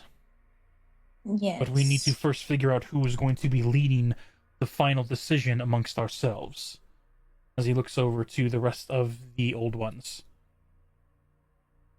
You hear once again the grumbling rocks of Pandoro. He asks us who we should have as the voice of our group to make the final say. And considering how I know where this decision and why this meeting was called upon, I would wish for Thornbush to be the one. For he was the one meant to protect this kingdom upon the Queen's absence. Indeed, it was my task to make sure that all of the Fey beings that remained, along with the citizens, will remain safe. I have done my best for what I've been able to do, but time is cruel to most. At the same time, I'm keeping my position with much regal as I can. If you wish for me to have the final say in this, I will gladly accept. I have no objects against this. The grumbling rocks go out. Pandora agrees. You see Riptide also speak up. This is fine with me as well. I guess it is settled. I will have the final say in the decision. But remember, all voices will and shall be heard. Now, Princess Delphi, daughter of Oleander, the urgency that you have brought for us today.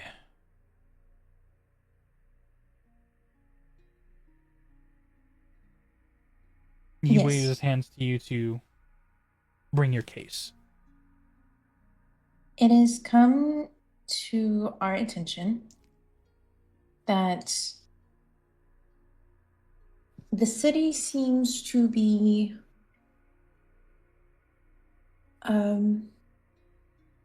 taken over by doppelgangers. From what my friends have noted as they ventured out into the town to do various things, a good portion, if not most, of the city is in fact doppelgangers.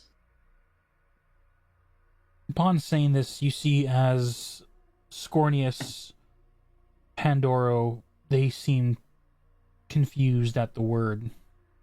As Scornius looks over. Explain, what is a doppelganger? Doppelgangers are, they're Fae, right? Fae? They are Fae. They are Fae creatures that use a necklace. She's going to turn towards Timothy and motion for him to step forward. We have a necklace in our possession. And in the not over spirit... the wall. Oh, right here then? Yeah. And the spirit of being, forthcoming and honest, I will disclose that we do have one, and it does contain a being. The being went there willingly. It is a displacer beast that we are trying to return back to the Feywild. But these doppelgangers use these necklaces to take beings' place. So the beings go into the necklace and then they change their appearance to look like the being that they have put into the necklace. And they slowly gain their memories over time. And they basically replace that being. You watch as Thornbush continues off. Yes, the Doppelgangers was a thriving civilization when I ruled at my old estate in the Feywild.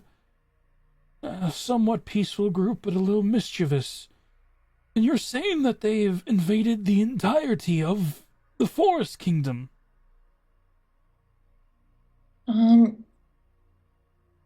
Mostly, correct. I do believe that there are still some beings that are not. She's gonna turn around and look at Sandro and turn and look at Leah and Una. My friends, they've all went out to do different things and all came back with the notions that a lot of the people that they saw out and about were in fact doppelgangers. Leah nods, by the way. It is nasty business. Well, There's a now lot I'm of beings. confused. You see Heatwave speak up. Was the city not supposed to be the first safe haven? If doppelgangers are here, then are they not also citizens of this place? I think what Delphi means is it would be one thing if the doppelgangers were here as themselves, but they've stolen the lives of innocent people. That were here before they got here. The one I spoke to, it was a child. A child can't consent to have their life being taken over by another being. Child? That's correct, right, Josh? Above table? Yeah, above table, yes. Above table was a kid. For both individuals as well. For the one that was next to Sanjiro and the one you were discussing with as well. And you see Thornbush like, these beings, if they have used an arcane magic to entrap them and then take the place, it would need to have been worn for years to get to the memories of the full life. But for a child, there's no way of truly being able to comprehend how long they have taken over. Though the main concern of all this is to say, there were not many doppelgangers that moved from the Fey realm to this one after the war ended against the chromatic tyrants. So the fact that there is a city's worth here goes beyond even my knowledge. Sandra speaks up, looks to Delphi. I think it important that you mention why exactly you're so wary of these doppelgangers to them. Delphi's gonna nod to Sandra. About a week or so ago, time differences can be quite jarring between the realms. We were in the Feywild, and we had traveled back to Prince Timothy's home, and his entire estate was overrun by doppelgangers, and we were able to free them all, and the doppelganger, some did manage to escape. We had then believed, and still do partially now, believe that the overtaking of the Thornberry estate was to get to the Oleander kingdom, as they are, under the Oleander kingdom's rule, and to get to my mother, which is bringing alarm as she arrives tomorrow. I They fear tried to for her. go after the old one.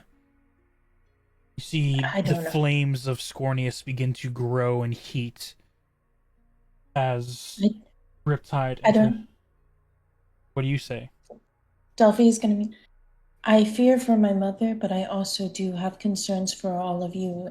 I don't think that you are all, even my mother, incapable of protecting yourselves. But if an entire city is truly wanting to attack all of the old ones who are now gathered in one place, I fear that it may be a rather tedious and possibly Would not the difficult battle. cheers of the people indicate that they were... what's the emotion? Happy upon our arrival? Happiness can be nefarious. All the same? I sense no mischief nor malice from those that were in disguise around us, though.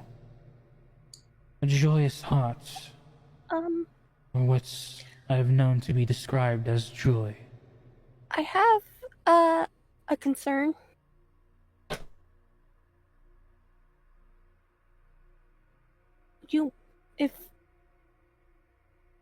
If children are the ones that are having their lives taken over, what if they all were children? And that's why there's so many? And that's why you don't... I have concerns that there's someone doing this on purpose, that's not necessarily the doppelgangers, and that might, I don't know, have a spell or something that can turn them from being generally peaceful members of this city to very dangerous individuals very quickly. Because if doppelgangers came with you, Lord Thornbush, why would they have the need to hide now? No, they wouldn't, Right, Though the so... laws were taking place to protect very kind, the hunting of doppelgangers was near next to none, as, like I And mentioned prior, none why is of the it doppelgangers transitioned over to the mortal realm. none? I'm sorry, above table none? Next to none, maybe two That's to above four, board, Josh, but man. dang it. Yes, next to none. None to next to none is how he says it. Okay, but well, whether it was one or two, like there was clearly they were allowed to come if they wanted to. There would have been no need for this secrecy. Also, why is it only it's only humans that are the doppelgangers? You see this question gets Thornbush pondering.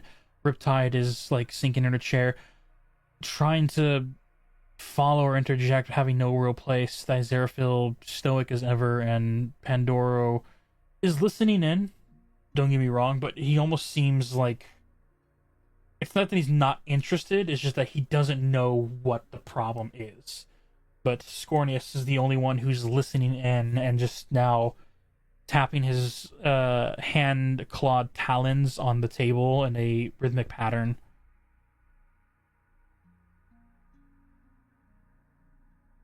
So, from our understanding, the doppelgangers have taken the lives of other humans.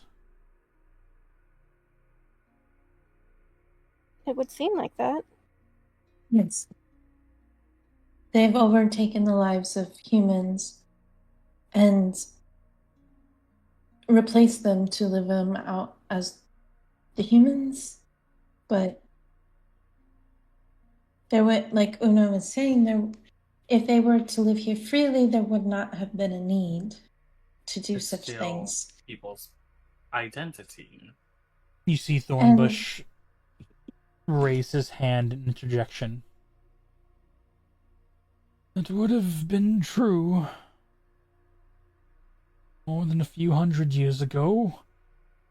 But when this kingdom was first established after the end of the war against the chromatic tyrants, there were still some humans who hunted fays for ingredients. Doppelgangers have a great ability to disguise themselves, and that natural ability could have been used in many different forms. We did our best to stave off the mercenaries, but it has been one of our concerns that the reason why Queen Oleander left was because she found the mortal realm to be at a loss to keep the people safe.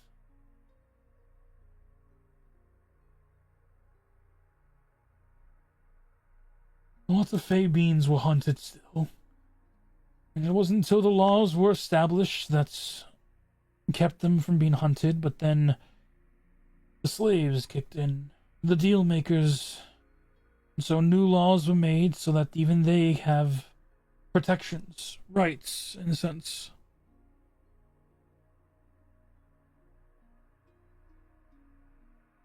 Well, speaking of the laws, I've been going through them for personal reasons, and there seems to be no laws prior to 100-ish years ago, which remind me how old this city is again. This city, if the history is correct, and they have built it after the end of the Chromatic War, the Chromatic War ended 1,000 years ago. Okay, yeah, if the city was built 1,000 years ago, having only laws from 100 seems very odd. What? Unless That can't be right. And you see as he pulls out a hitch of his glasses and puts them on, looks over to you. What information did you get that from? from all of the law books in your library. Unless there's missing Laws have been addictions. established, I want to say, a few hundred years ago. Not immediately after the end, but it should have been going on for quite some time. You see, interjecting, Scornius. I am losing track of this conversation. Are we talking about the doppelgangers, or are we here talking about the law? You hear grumbling of rocks from Pandoro. Pandoro is also getting sidetracked. I'm sorry, this could be completely unrelated. But it could also be related. That is also true. That's why I am mentioning it. I sense there's impatience and frustration at our lack of knowing the full scope of things, and I do apologize. I wish that we could have brought you more rounded information, but this seems to be a potential issue. I mean, it is an issue. There are tons of humans who have their lives taken right now, and that is really alarming. But it could also be an issue against all of our safety. My safety, my mother's, all of your safety. And if the laws do have any ties to, the history behind these doppelgangers and them being here and why the city is in the disarray it is, because it is quite it has a facade of being a well-rounded city, but there are many flaws by societal means, So we're and talking about the law now. because yes, I don't think that we should turn our nose to things just because they seem like they could possibly be irrelevant when we're talking about the safety of everyone here and of my mother. And Go I ahead. beg for patience. Yes, Una? It's just strange to me that the laws are only from 100 years ago, and the doppelgangers are here, and there's a time dilation between the Fey realm and here, and we know of a large group of doppelgangers that were traveling presumably to the Oleander kingdom. I mean, do we know exactly how big the time dilation is? Is there anything that could adjust it or change it? Thornbush speaks up like almost like that child mentality of knowing the answer as he interjects. The time dilation has been recorded down through history, and from our understanding, approximately 3 days can pass in the mortal realm before even a single day passes in the Fae. Lucky you That guys. rules out that possibility.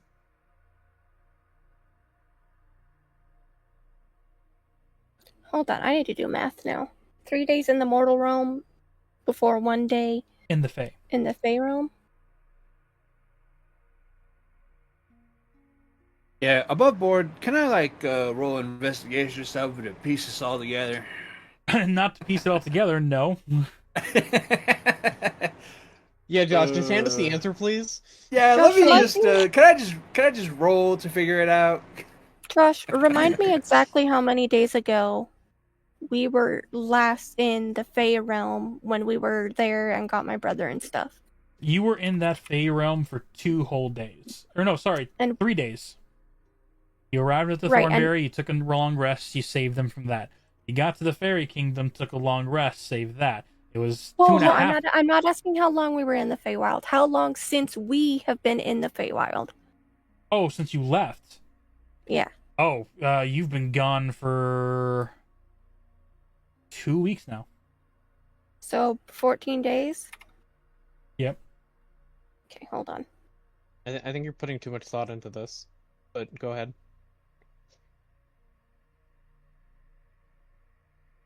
Oh,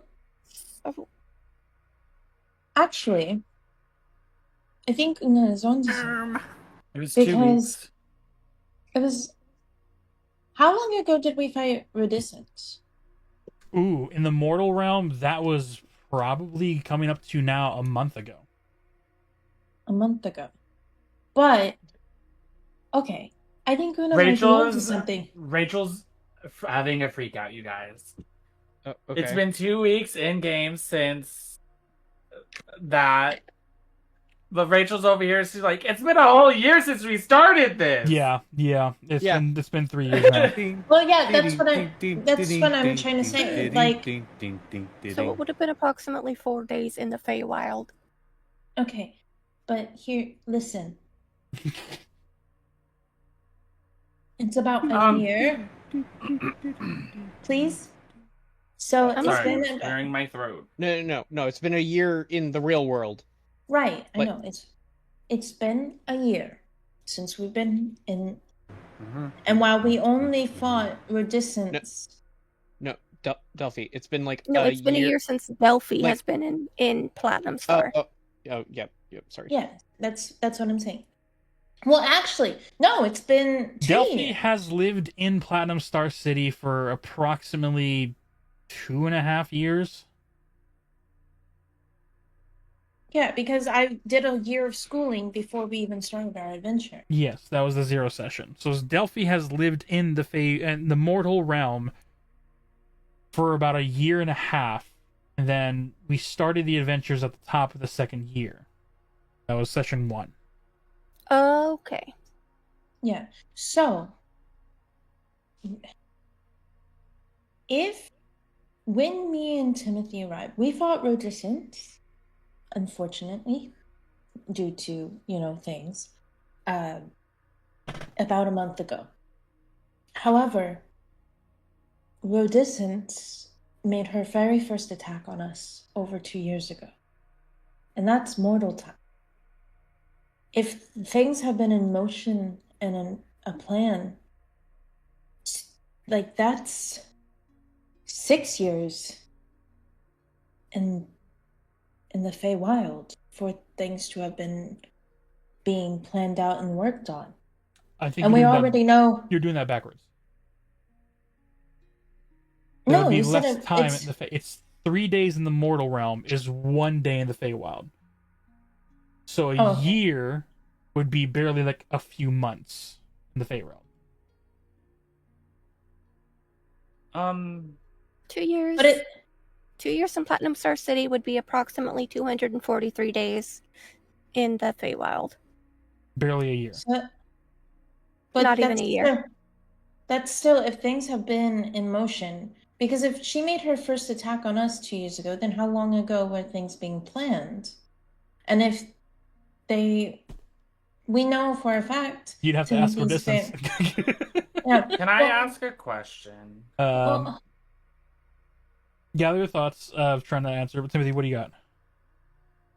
Do we remember what deal the doppelgangers at Timothy's homes, what's the deal about? Do we remember that? Which deal are you referring to? Why they did what they did? Yeah. Do we make a history check? Because they did tell you, but if you don't remember. 18, and I believe Timothy has a 5 in history. They made mention that someone had promised changes were coming. All they had to do was claim the land, and the land will be theirs. So they took over the the Thornbush estate, replaced them, and sent the citizens away. Would that be something of help? I think so. I think that proves that there's something nefarious going on. Okay, Something is fucked with the time, and I think if we figure that out, we'll figure out why the laws are weird, why the doppelgangers are here, and why Rodiscence did whatever the fuck Rodiscence was doing. Timothy would have liked to have brought that up. I'm just having a difficult time of trying to lay that out in my thoughts. Sorry. No, you're fine. So, I think,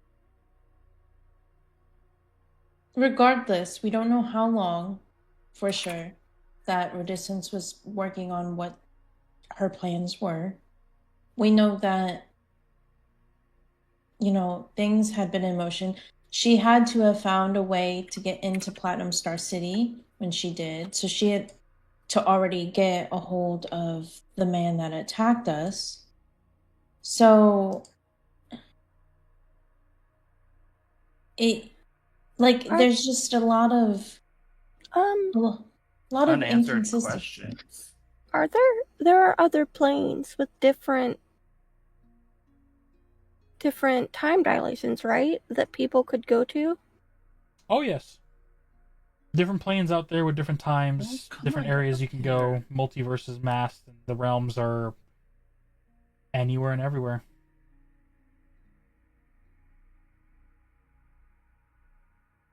Make sure you guys drink water. Nate redeemed it. Yummy! No, I refuse. And Sinjiro, you got inspiration. Huh? What? You were given inspiration by your patron Nate. But I already had that. Oh, you didn't? We finished a log rest. We love you, Nate. No. You used it at the end of the last passive perception check in the last session. For perception? No, Yes. I rolled with advantage on that. I think you failed, and because there was a whole discussion of do I roll with 2 with the inspiration. I said no, you just reroll 1. There's a whole discussion. It's on the YouTube video. Go take a look. That's probably not even true. I'm not gonna look. You're wrong. That only means edit you're stuff. wrong, and he knows. Yeah. As bring it back in to the story. Let's keep it above table for this conversation real quick. When it comes to any inconsistencies, you might be going on information that you think you know that you don't, or if you're going off of information that you are miscalculating. You're also going off of information you have no true knowledge about. You never asked Rodiscence, other than the first time she ever told you why she was doing this, which could have been a lie, could have been the truth. You don't remember. You didn't ask beyond just taking her word for it. But you killed her, so you can't ask her. There was no corpse to talk with the dead, and now it's just you have to give information with what you got, unfortunately. Council, You see them give your attention to you. would you be upset with me if I cast a spell to talk to God? You see, like, Thornbush have lower his glasses, like, excuse you? Scornius gives a look of impressed, of just a nod while doing like, interesting. Riptide interested, and leaning in. The Azeraphil looking in acknowledgement of what you're trying to do, and Pandoro questioning what you just said. As the Azeraphil speaks up, what is it that you were trying to ask? I want to cast divination. And above table, hey Josh, what gods are there in this universe that you have created for us? The main deities of D&D. So One of them is Saloon, Paylor. I Paylor. definitely know who those Let me are. go ahead and pull up the list. There is a list. How about I tell you specifically what I'm looking for? Fair enough. Is there a god either of like trickery or Yes. time Yes. or death? Yes. Yes to all of them. Yes. Which one would you like to commune with? I'm going to look around at the group and say I can ask one question of one god. My question would be, why did Rodiscence attack Platinum Star City? Which god do you guys recommend I ask that I of? will remind you, owner of the Deck of Many Things. You still have one card that you've drawn No. that you yeah, have I not thought used that- yet. Don't Oh do my it. God. This is Oh my where God. you're going to use that. Oh my god. What is it? Wait, I don't remember. I've You had mean it my- separated. The deck of many things. I've had it No, no. separated. She has the Vizier card that she has What is not that again? used yet. Remind me of it, remind me. The Vizier card. Let me pull out this thing here real quick. Which side are you on? You're over here. At any time you choose within 1 year of drawing this card, it's been 2 days, or it's been 6 days now, but you get it. You can ask a question in a meditative or mentally received truthful answer to that question. Besides information, the answer helps you solve a puzzle problem or other dilemma. In other words, the knowledge comes with wisdom on how to apply it. Above table, you ask me one question, the DM, I will give you the truthful answer. Okay. Speaking about this stuff, you also reminded Rachel of something. Oh, it's been 5 days. The book money. She can re-roll for her book money. Yes. Okay, so I'm gonna pull out that card and show them. I drew this from She the said deck she of many forgot things. Okay, hold up. We're gonna put some breaks here. There are things happening. First, let's get the mundane thing out. Mundane to me out of the way. Rach, you let me pull out the book of many things. How dare you call money mundane? It is when you guys don't spend it wisely. Shame. Beep, beep, beep, beep, beep, beep, beep, beep. All right, let me look at the book here. Oh, nope, wrong one. That's the book. There it is. Camera. There we go. Look at many stores. It's the item with a man. There's no place like home. Friend or foe who is worse. You see what money talks. Here we go. Money talks. The player can roll a d6 dice, multiply that by 100 gold. If they do this once per week, for 3 times. So this is the second time you're using this. Go ahead and roll a d6, Rach. She got a 5. She gets 500 more gold. This money you can use to bring or bribe someone, and depending on the bribery, you will get your money's worth. Yep.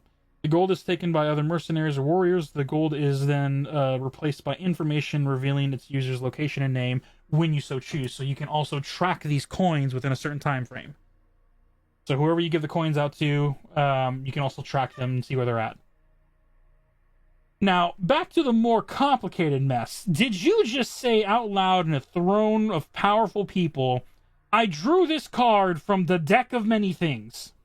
Say yes. Say yes. Say yes.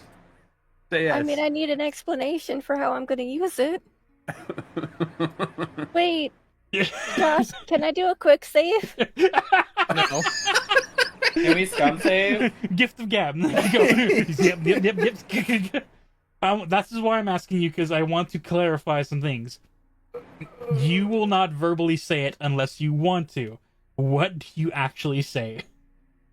Do I it, feel coward. like what does the party think? Besides Sandra, I already know your opinion. I don't know. Chaos, I don't know. man. He's here for I the don't know absolute if it's a chaos. bad thing. I don't know what this card does. I think saying that I pulled this from the deck of many things, starting it out that way sounds like you just pulled the card, which implies that terrible things could potentially happen. So I would start at least with something like X days ago, I drew this card. Okay, Josh, it was 6 or 5 days ago. Oh, it's been more than a week now, because you drew this back on the boat. I'm just gonna make it easy for myself. A week ago, I pulled this card from the deck of many things that lets me talk to God. Cool. I just need to meditate. As you say this, the entirety, and you even see whom you did not mention, because there would have been a reaction.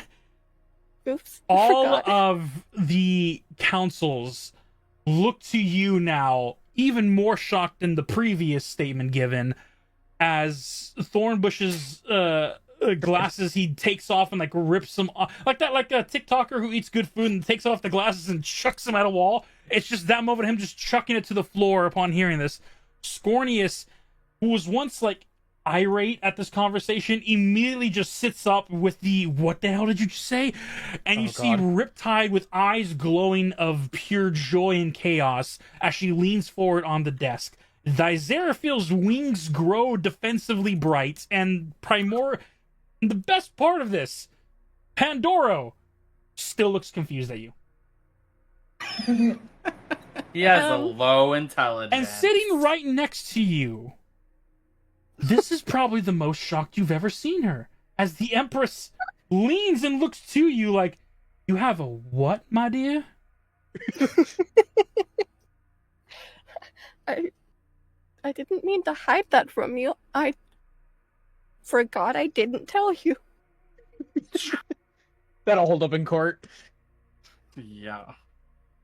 Oh wait, Listen. that's right now. You have an unfathomable magical item.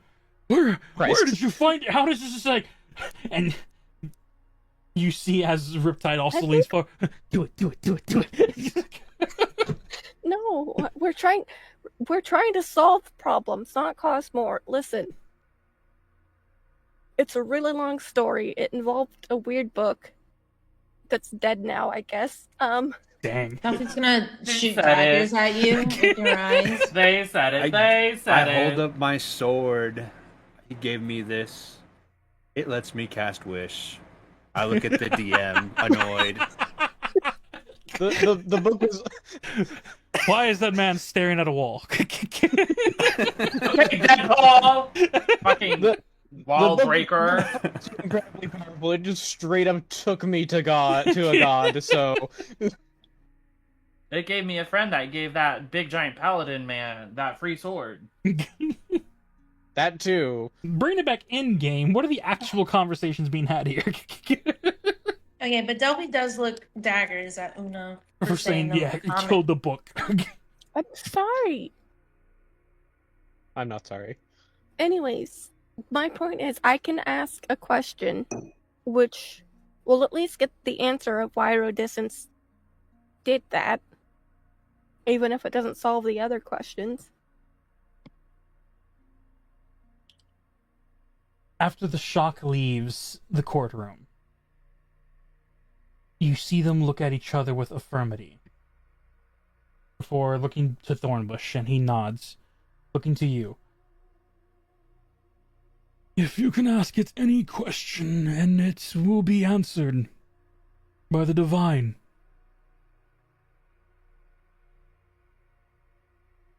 Understanding the reason why Rodiscence did what she did is a great way not only to clear up everything that we will be discussing in tomorrow's meeting, but alas, a question that powerful. Is this truly the only thing you wish to use it for? I mean, I would love to also know why most of your population is doppelgangers, but I feel like it's all connected. You see the Empress leans into you. If you wish to get this done right, dear, you need the right question. Just because you're going to be getting the truth from whatever divine entity, the question is not worded correctly, you could be screwed over. Alright, well, and Una's gonna look at the council, even though this is definitely to the Empress, but she's looking very intently at the council. Well, deal makers, how do I get the most out of a question from God? Make a persuasion check with advantage. Because you are asking the right people. Okay,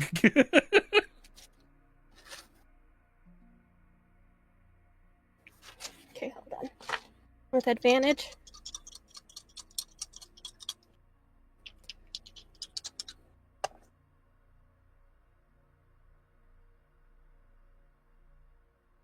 Okay, for a second I thought I just got 2 nat 20s, but I only got 1. Hey, we'll take the nat 20 any day. With the nat 20, rising star, and you lean toward the council, you see each of them, for the first time, even Pandoro sinks in and contemplates. The Empress sits back in her chair as well, as all minds go into the thought process of how to answer this question. From Pandoro, as he speaks outward, Aziraphale listens, looks to you. Pandoro, with his straightforward thinking, says to ask the divine, what were all of Rodistance's plan up to this point? Ooh. I think that's an okay question. My question would probably fall along the lines.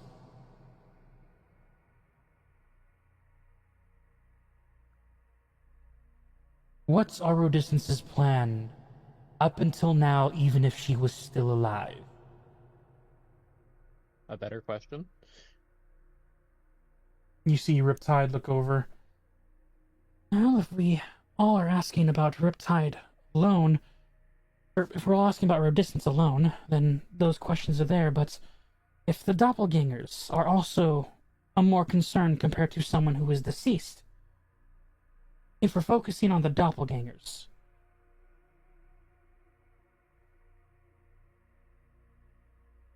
I would probably ask, how long have they been here? And why are they doing what they're doing? Or in short term, what are the Doppelgangers' plans and everything they are doing? See, Scornius looks to them. These questions are great, but there is one issue. First and foremost, the question for the Doppelgangers are simply, are they a threat?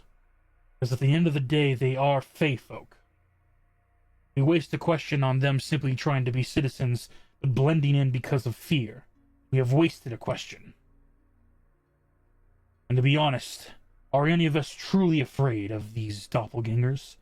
Do they have powers or strengths or skills to overpass or overpower us? They have numbers. Certainly. Let me reiterate. You see, as his wings grow bright and wide and the flames begin to grow hotter, with their numbers, do they have the strength to kill an ancient dragon?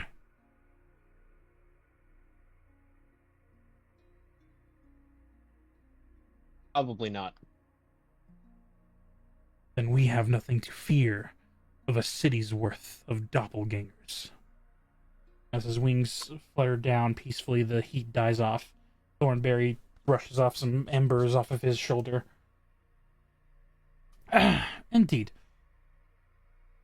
A good question probably would lie on something that is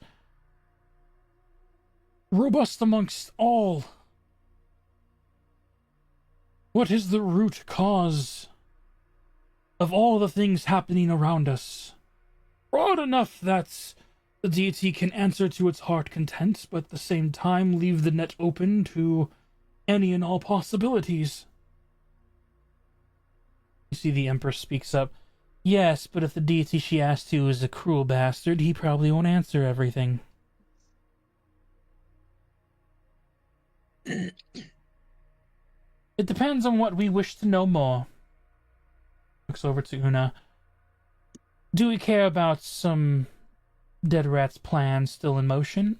If it is, do we care more about these disguised villains?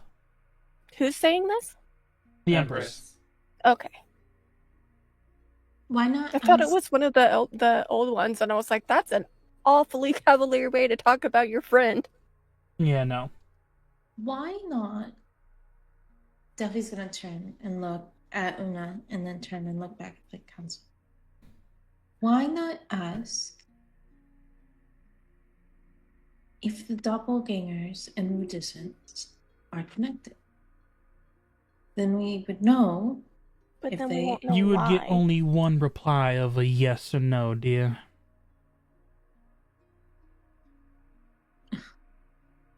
Rudiscents wanted... I don't... You, apparently. Right. And... Hold on. Hey, Josh. Yo. Rodiscents, I need to go in private chat with you. That's okay. I'm down. Why? I need to go in private chat. All right, we'll be back. Why?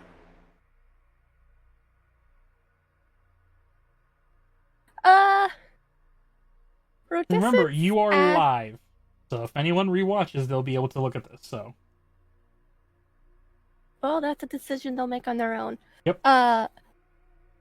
Rodiscents correct me if I'm wrong. Rodiscents said that she was looking for the daughter of the Oleander Queen, or like the child of the Oleander Queen. Looking for the daughter of the Oleander Queen. Yes. A firstborn was promised. Her firstborn. Okay. And we have spent a long time. Do you want me to say on live what I discussed with you last time? I'd rather you didn't, but if you need to, I could just mute you where they only hear my end of the conversation to make it even more spicy. Mute me. You are officially muted.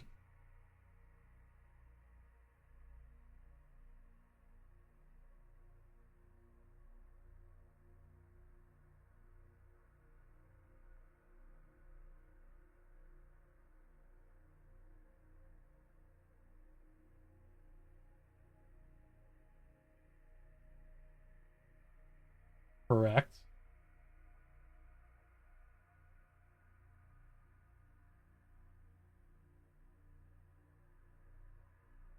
Yes. But remember, no one knew who the Empress really was.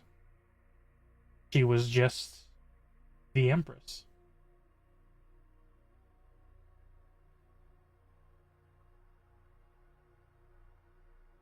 Am I good to unmute you now?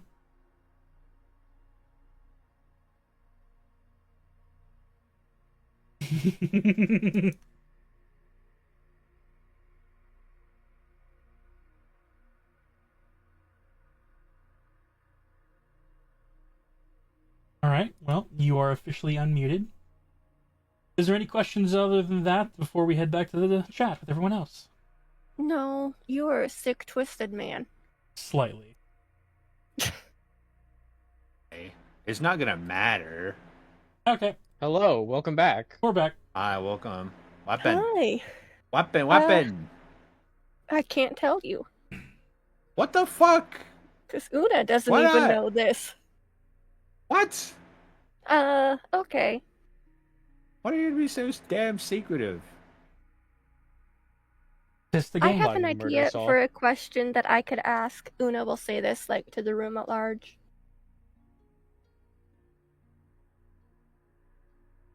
The question that I'm thinking of asking is, what is going on with Rhodescence and her plans and the Doppelgangers? That's 3 questions. No.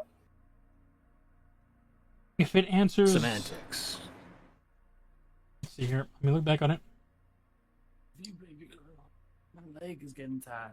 Anytime you choose within 1 year, draw on the card, you can ask. It says ask Does- a Truthful question answer, in man. mediation and mentally Truthful receive a truthful answer. answer to that question. It just says a question, so I guess it will have to just be one question. But that was one question. What is going on with Rhodescence and her plans and the And... Doppelgangers? Yeah, that's Rhodescence- 2 questions. No. Can I finish my sentence? That sentence. Can I finish my sentence? Yep. Rhodescence and her plans as one thing, not Rhodescence and her plans. Rhodescence and her plans, one thing. And this is where we're saying and Yeah, that's to what I'm saying. the To the second part. doppelgangers.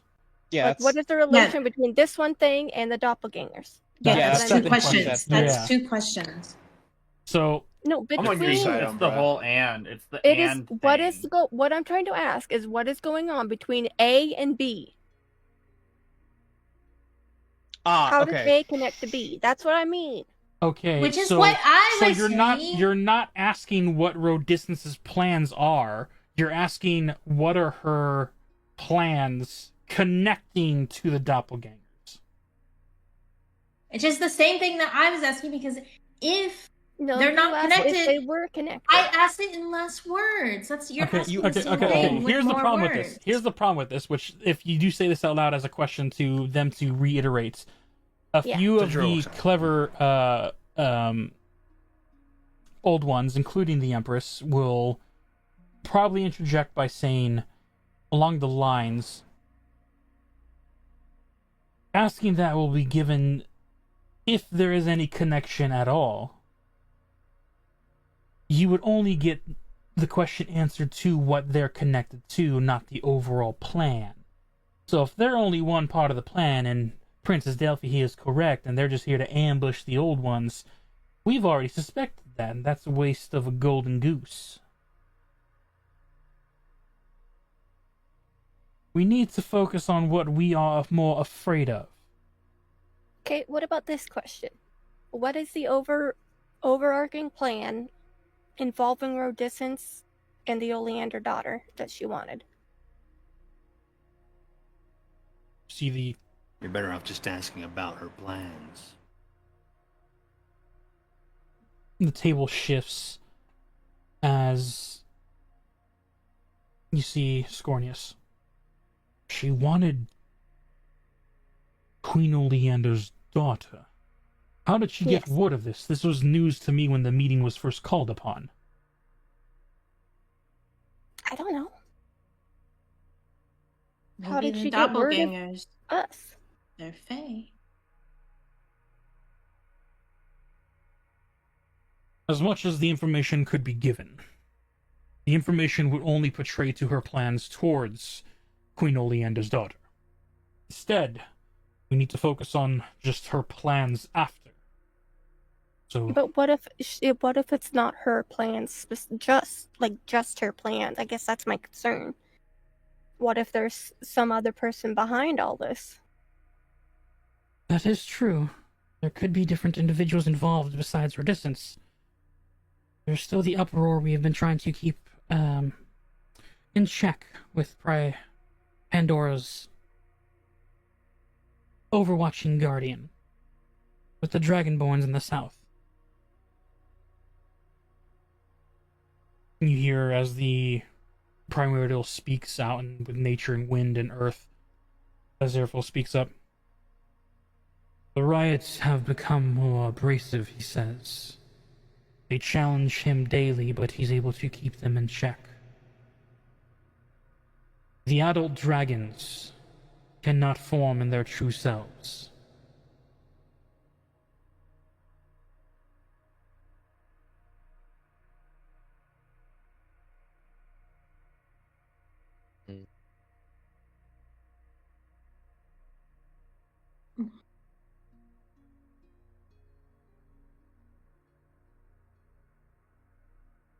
We'll come to that Ask discussion about Redistance's plans. on a later date.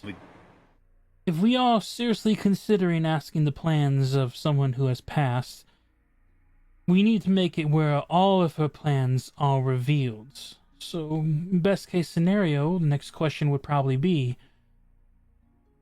what are the plans of Rhodescence and all those she's conspired with? Ooh. That's a good one.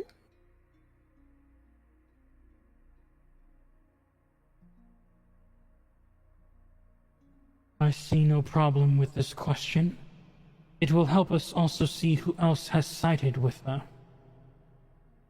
And figure out if there are any more traitors amongst the midst. Her lands are still unclaimed to the southwest. The words of her mutations, they've gotten out and spread. Some have even showed up in my lands to the center.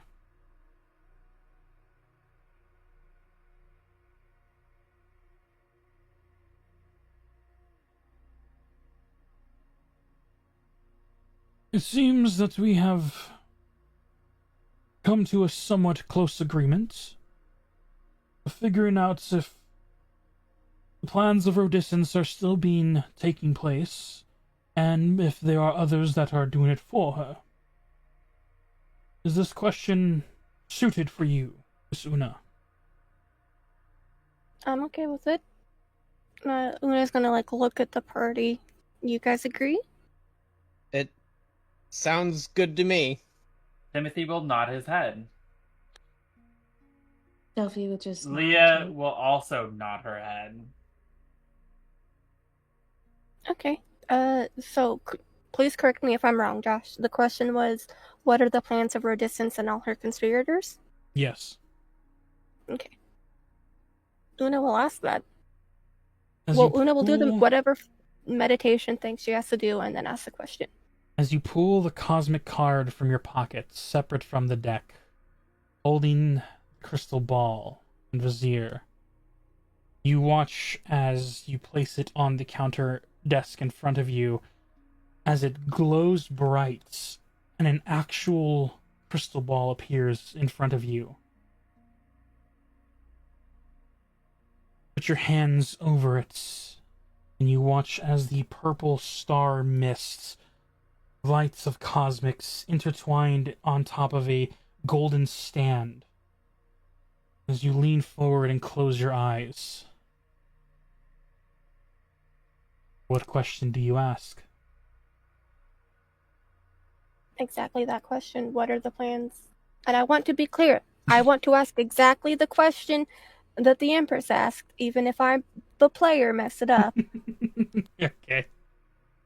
What are the plans of Rodistance and her conspirators? All right. And lucky for you, I have to answer truthfully and fully. So this is not a genie wish. You don't have to worry about that. Yippee!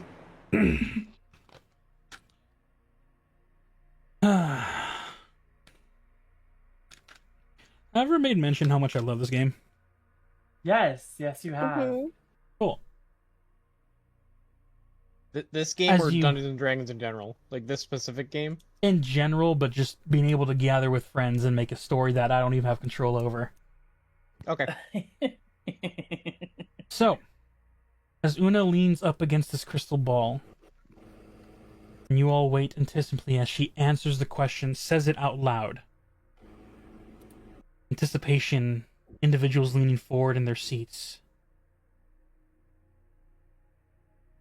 As a moment goes by, Una, you are waiting for some type of great divine answer, some booming voice or change.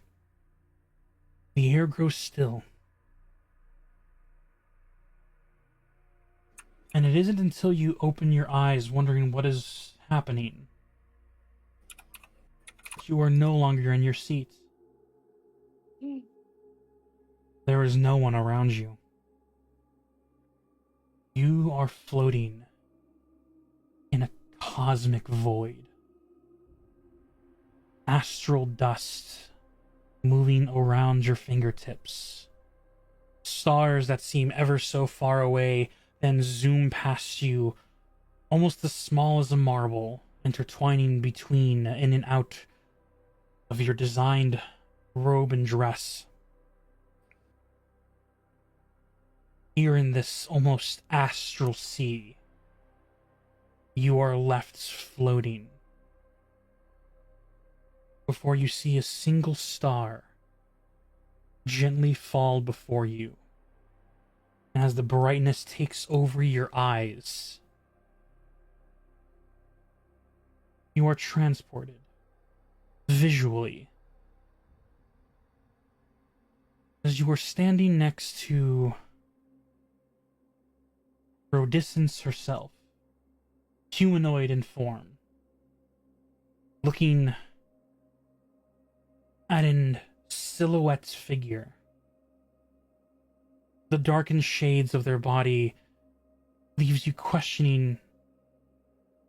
You are looking at Rodistance's memories. But even Rodistance cannot truly remember what this person looks like. But the silhouette is familiar. The butterfly wings, the royal crown and visor, the long strated dress, the silhouettes. Queen Oleander. As the form is without color, the voice distorted, like even that was kept hidden from Rodistance herself.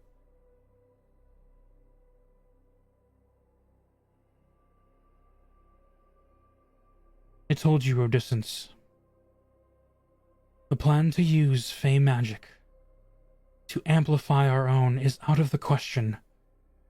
These are my people, my citizens, and although we are bringing them to the mortal realm now that we have defeated the chromatic tyrants, I will not let them be entrapped in some new hellscape after we got out of an old one.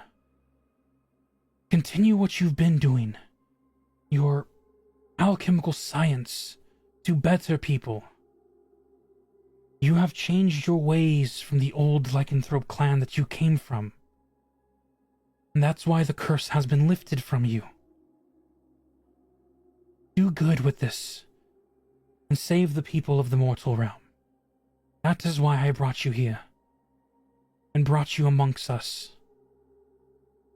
You see, looking around, others rebuilding destroyed lands. You see in the distance Pandoro shaping lands that were destroyed and regrowing. You see the Zeraphil in their full angelic form in the sky, feathers falling, and you see people being brought back from the dead.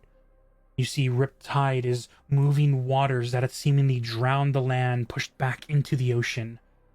A bird flying through the sky, enriched in fire from head to toe, as it moves the thunderous storm clouds away.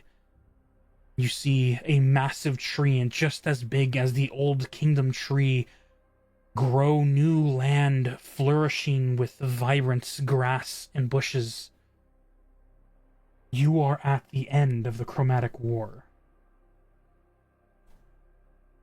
And you all, the old ones, had won and are rebuilding. Your vision shifts, and it reappears. You are speaking with Thornbush in the makings of the Forest Kingdom, still in construction. For a distance, you hear a younger voice of Thornbush, almost unrecognizable to as rasping as he is now. Your ambitions are great, but I can't send you more people. You already have thousands living in your land, and yes, it is currently a swamp after the gems died out. Without the gem dragons to keep them alive, use your people to carve what you can. We will supply you with food and what is necessary, but we cannot change the environment beyond what it already is. Pandora had to go back to the south to keep the dragons that we've kept alive due to the ornates and the laws of order. We have not punished them, so we have to keep them under control. There are still those trying to bring back Tiamat. So while Pandora keeps them in check, we will keep them alive, but you can make good with what you have. You're a great deal maker, little one. Keep up the good work, and even your citizens will thank you one day. The memory fades, and you find yourself in another of Rodisant's memories, in a hut. Somewhat well kept, but still worn down. Alchemical science whisks bottles, glasses, scrolls rind out everywhere and across the table as you see the thought process plan of gaining more power, but going beyond, safely spreading the power of lycanthropy without the negative effects of its hunger and curse. And you hear Rodisant speak. This isn't working. I need more.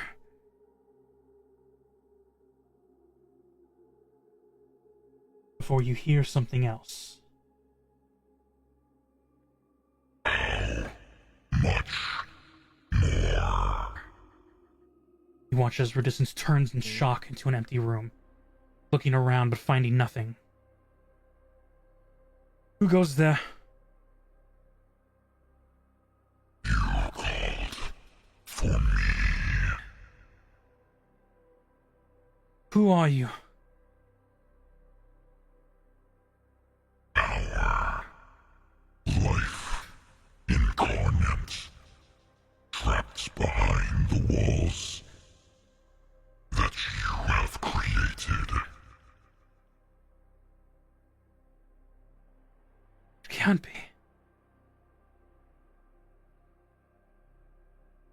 Tiamat?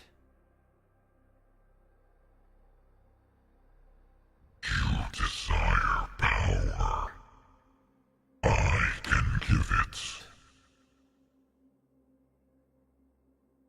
You require destruction. As compensance. Only those of your kin can survive your wretched lands. That is why we kept you from coming to this realm. Who decided that? Who claimed I desired nothing but destruction? Who said only my kin would live? Was it not my kin that promised your descendants power and rule over the Fey realm? That was all a trick. A lie to get them to betray our leader. What caused us the curse in the first place. Who that? Queen Oleander. The old one. The one who kept us and kept you from being. Made us strong. Made me strong. Forgave me for my past descended sins. Is her word really that true? The very word that said you were forgiven keeps you in check still. You are not allowed to expand your power. I'm not allowed to. Testing on people is wrong. I can change myself. You see, as she looks to her arms, Una, you see the first signs of change as stones of magic has been embedded into her own, as her lycanthropy that Werebeast changed has changed a part of herself already. Changing myself is fine. I shouldn't go beyond. Who decided that? Queen did. Where is your queen? She went back to the Fey realm. She has duties to do. She's working hard. For us. For all of us. You are then shown a vision through Ordistance's mind. A vision showed to her by this entity. You are in a magnificent castle. Glorious and glamorous. You see Queen Oleander, prideful and full of health compared to when you last saw her regaining her form. You see her giving orders to her people, working alongside the councils of the fairy kingdom. See? She is working hard, and you hear a male voice, gentle and kind. Dia, haven't you worked enough? As you see the silhouette of Queen look over, as you see a male fairy. As the voice comes out. Aslo, I am doing what is needed to be done for our kingdom. I will visit you later.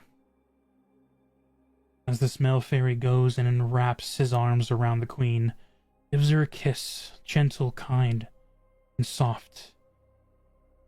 And you feel hearts tremble of someone who's not experienced love. As Rodiscence takes a half step back.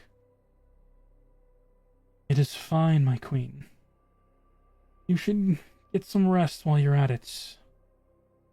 You're not just feeding a mouth for one.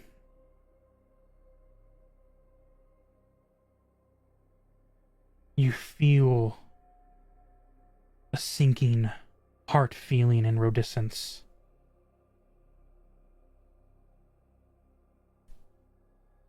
She found someone?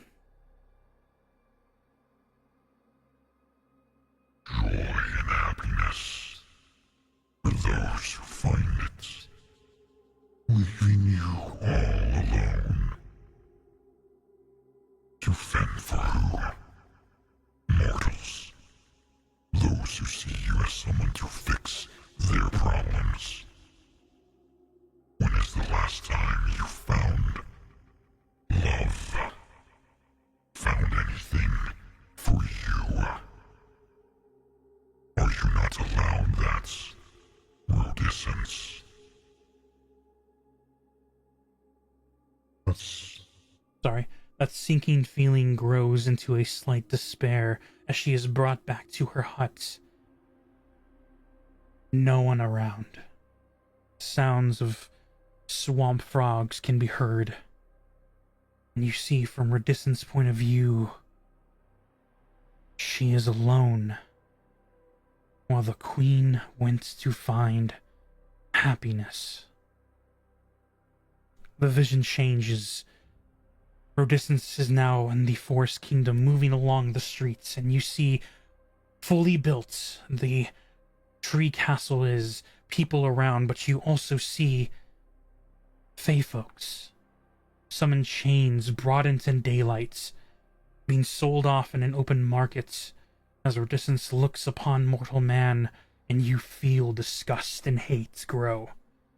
As she marches her way into the castle, and you find an older adult version of Thornbush, matured by has to be a few decades at least, as he looks over to Odysseus. Odysseus, I'm trying my best, but I can't help you with what you're going on with. Too many deal makers have been putting fey people into chains, and I'm trying to help out. Help out how? We are making laws. Where is the queen, Thornbush? Vinny? Where is our queen? She is in the Fey realm. She's dealing with things there in the fairy kingdom. Is that what she told you? I haven't talked to her in a few years, but that's beside the point. She hasn't reached out. She has forgotten us. Yeah. You're being dramatic, Odysseus. I'm sorry, but I can't help you right now. I have to deal with this first. You see him move back into his books. Of course. Sorry to bother. As Odysseus turns and leaves, the memory shifts and fades as she is back in the hut, pacing back and forth angrily. You don't have to be alone.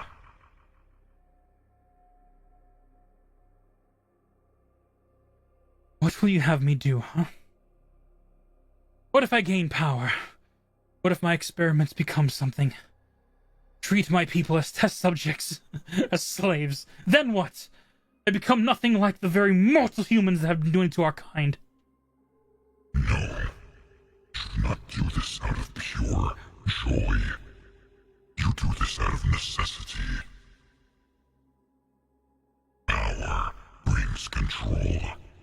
Control settles chaos. You are necessary to bring order, Odysseus. I need you. A thrum of a dark, twisted love enters, and you feel the birthing of a dark plan. The images of Odysseus entrapping her citizens, calling upon the summoning of pixies to enslave and watch over all those in her land as she drags those one by one and experiments, changes, twists, and curses, while the others are hard at work mining for these arcane gems deep underground. Years go by. Roughly 50 or so before a new vision. Odysseus enters the Fey realm through her own means, and as she enters, heads towards a very familiar mansion to you, Una. Upon entering, you see as she talks to your parents. I have a quest for you. One that will reward you and your family for years to come. All you have to do is get rid of the Queen and King.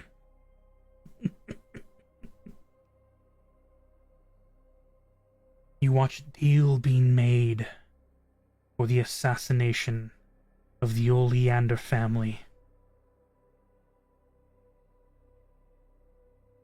You see visions of your little brother training as you are no longer there. You watch him proceed as he slowly poisoned Delphi's father, the mother, but could not poison Princess Delphi herself, nor Laurel. The vision shifts back to Rodiscence. Now that the king is dead, Queen Oleander will have no choice but to rely on her kin. After all, she herself will soon die, and they will take over. Easy to mold to my liking. Very good. We are one step closer to becoming together, Rodiscence. Indeed. Now, all that's left is to give it a little push. You see, as she heads back into the Fey realm by her own means, goes to the Doppelganger clan, still remaining. Not as large. You see, it's a small village, nowhere near the size of what is currently in the kingdom in present time. Is this all you have? You see, as the doppelgangers are bowing in fear in front of Rodiscence, as you see the 4 tendrils are protruded out of her back of these mutated flesh rats that carry her off the ground like Doc Ock from Spider-Man, just hovering and loitering, looking, as you see some of the doppelgangers have already been in submissive positions. What do you want from us?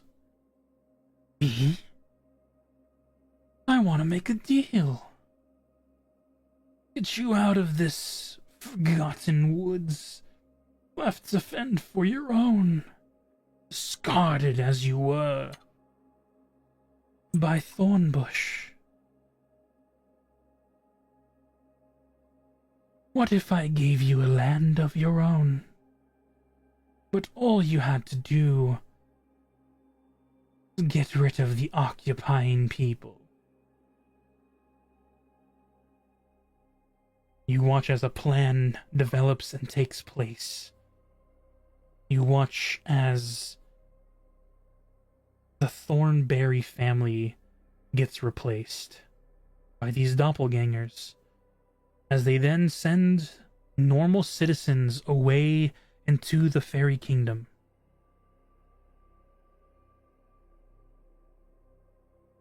You watch back to her distance in the shack.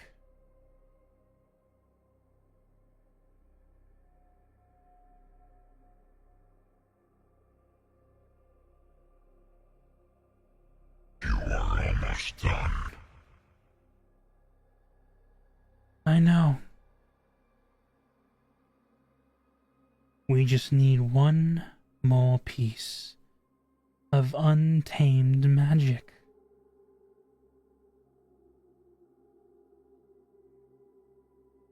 You watch as she takes a cursed item, a withered hand, and she makes a wish. What is the best way to gain great power and break the walls between the worlds? As you see the hands, one-fingered, crepit and decayed, close up as she is given a vision.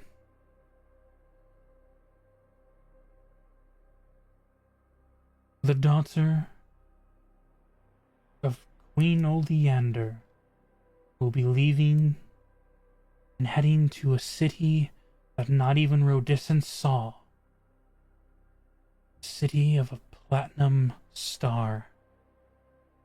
Inside, underneath, one individual remains, enwrapped in a lake of gold. when he falls, that power could be used to do great things.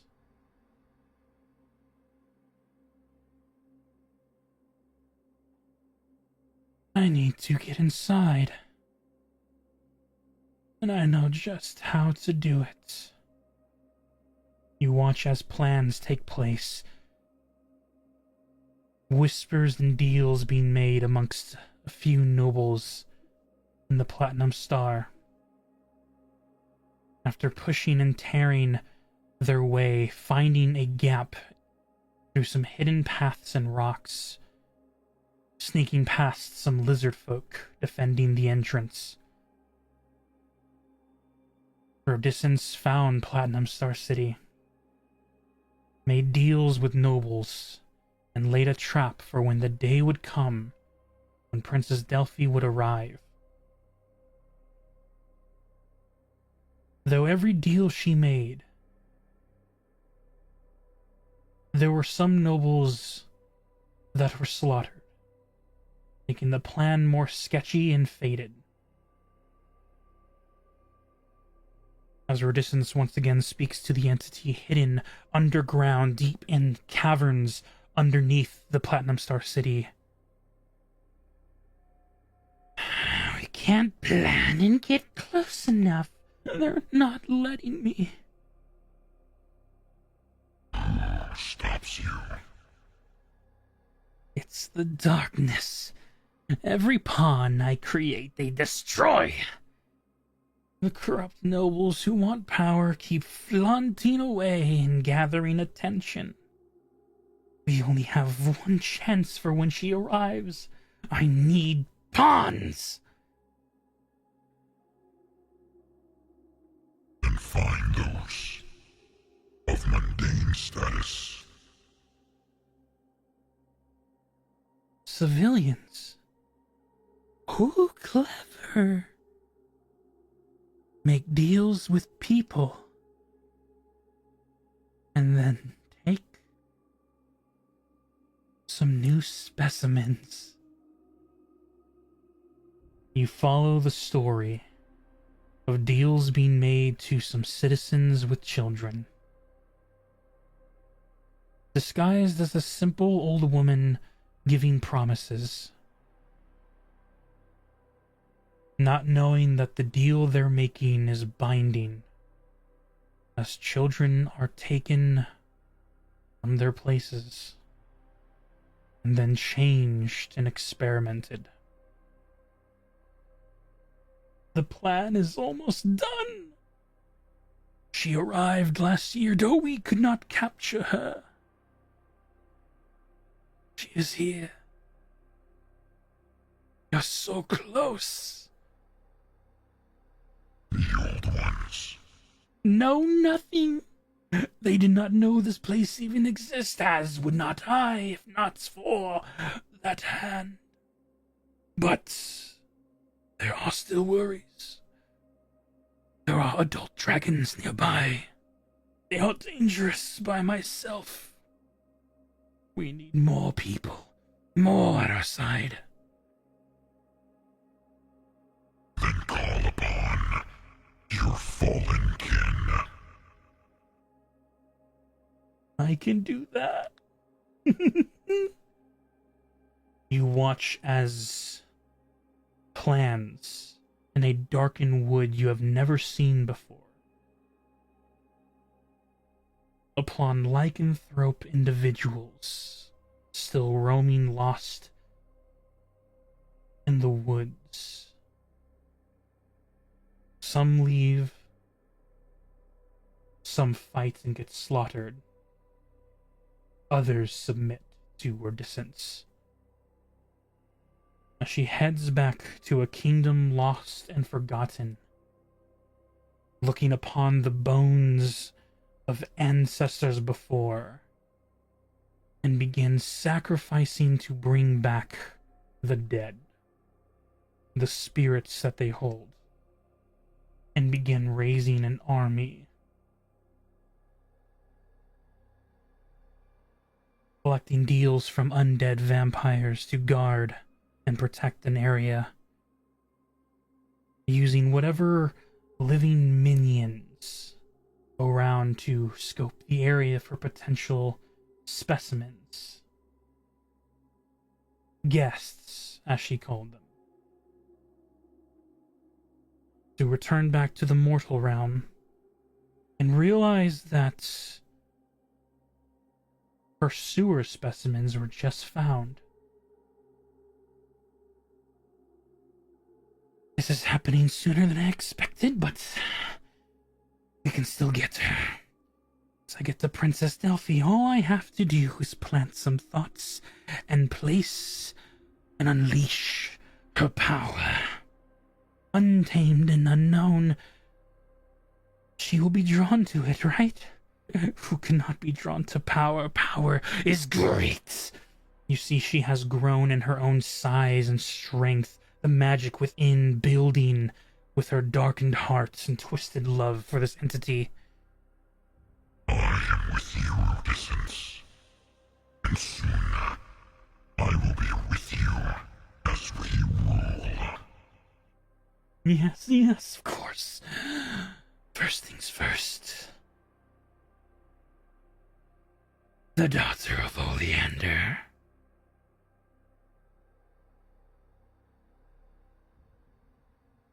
Time goes on. The scene that is familiar to few and most as she finds Delphi, places Mark on her chest and unlocks powers that were already hers to begin with. Running and hiding underground, taking whatever research she's made and discoveries, and leaving to prepare for her next plan. Heading up and out through the same caverns.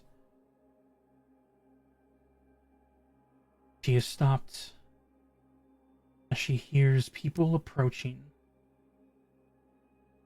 As you see you and your group following close behind.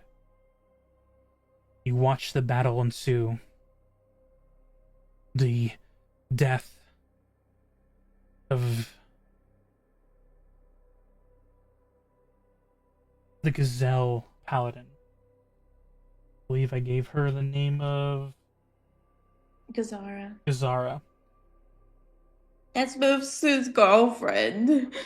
Also, I just, because I'm already talking right now, I don't want to be the main character anymore. I don't like this. You watch as the fight comes to a close as a massive light of a moonbeam burns the skin of Rodyscence. And as it does, you see, as the light begins to snuff out her eyes, Una, you grow a sigh of relief in this darkness as you know this was the death of Rodyscence.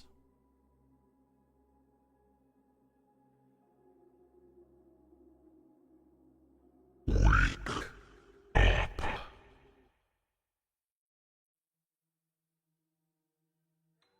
As her eyes open once more,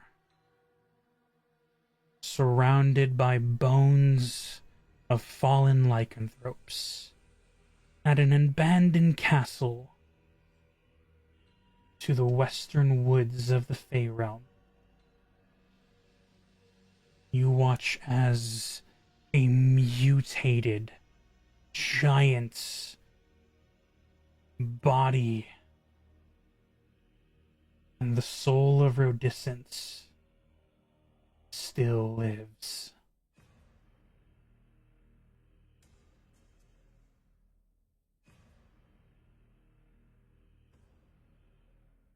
The plan is almost done.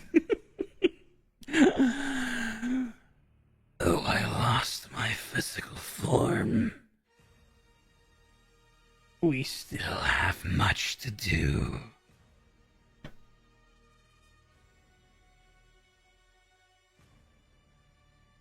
As you now see, the one you thought dead still lives. That is where we're going to end today's session. What the fuck? Yeah, it turns out it's real hard to Oh, kill an ancient entity that's that powerful. Especially a hag. It was too easy. I don't want to be main character anymore. Well, you Ah. shouldn't have made her a daughter of a queen. Ah. I didn't know Josh would be cruel. I didn't know he would do that. Have any of you seen Stranger Things? It's all fun and No. games until you realize it's not so fun to be the main character anymore. Rachel's mad at you. Oh, And absolutely. I figured Twitch most of you chat. should be. No. Aw. So, there will be more information given on the next stream as we start off. And then after it's done, all the information could be relayed as she sees fit to the group here. But yes, Rodiscence is alive in a new Yay. monstrous mutated form, causing trouble in the western woods in the fairy kingdom. Fuck. You know, the Where we're current not at trouble anymore. that's been taking place recently. Yep. Oh boy. So, what you know thus far, and you will be getting a lot more information on the following, is that you know Rodiscence is alive. She has an undead army of spirits and whatnot in the western woods, and a new form that seems to be more chaotic and twisted to try and defeat.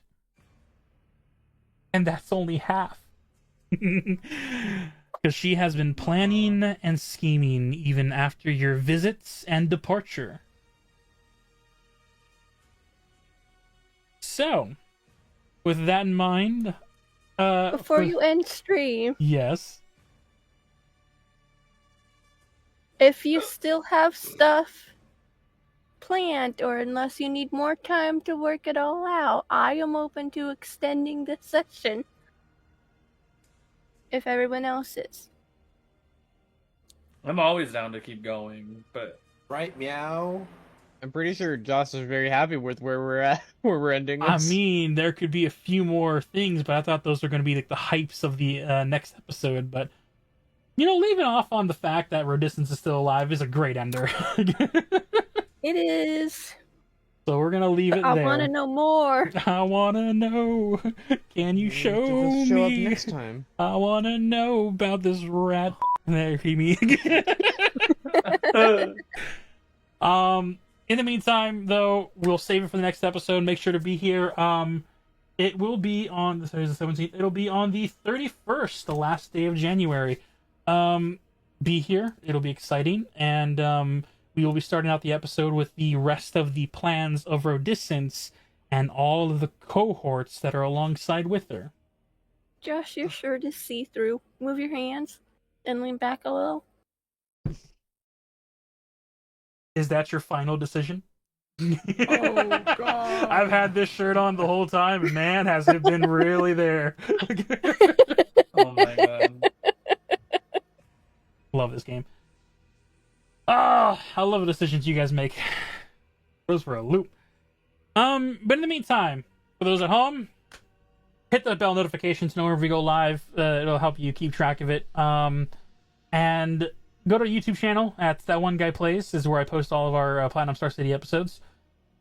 With that in mind, be here for the chaos that is the rest of the plans of Rodiscence. Have a good night.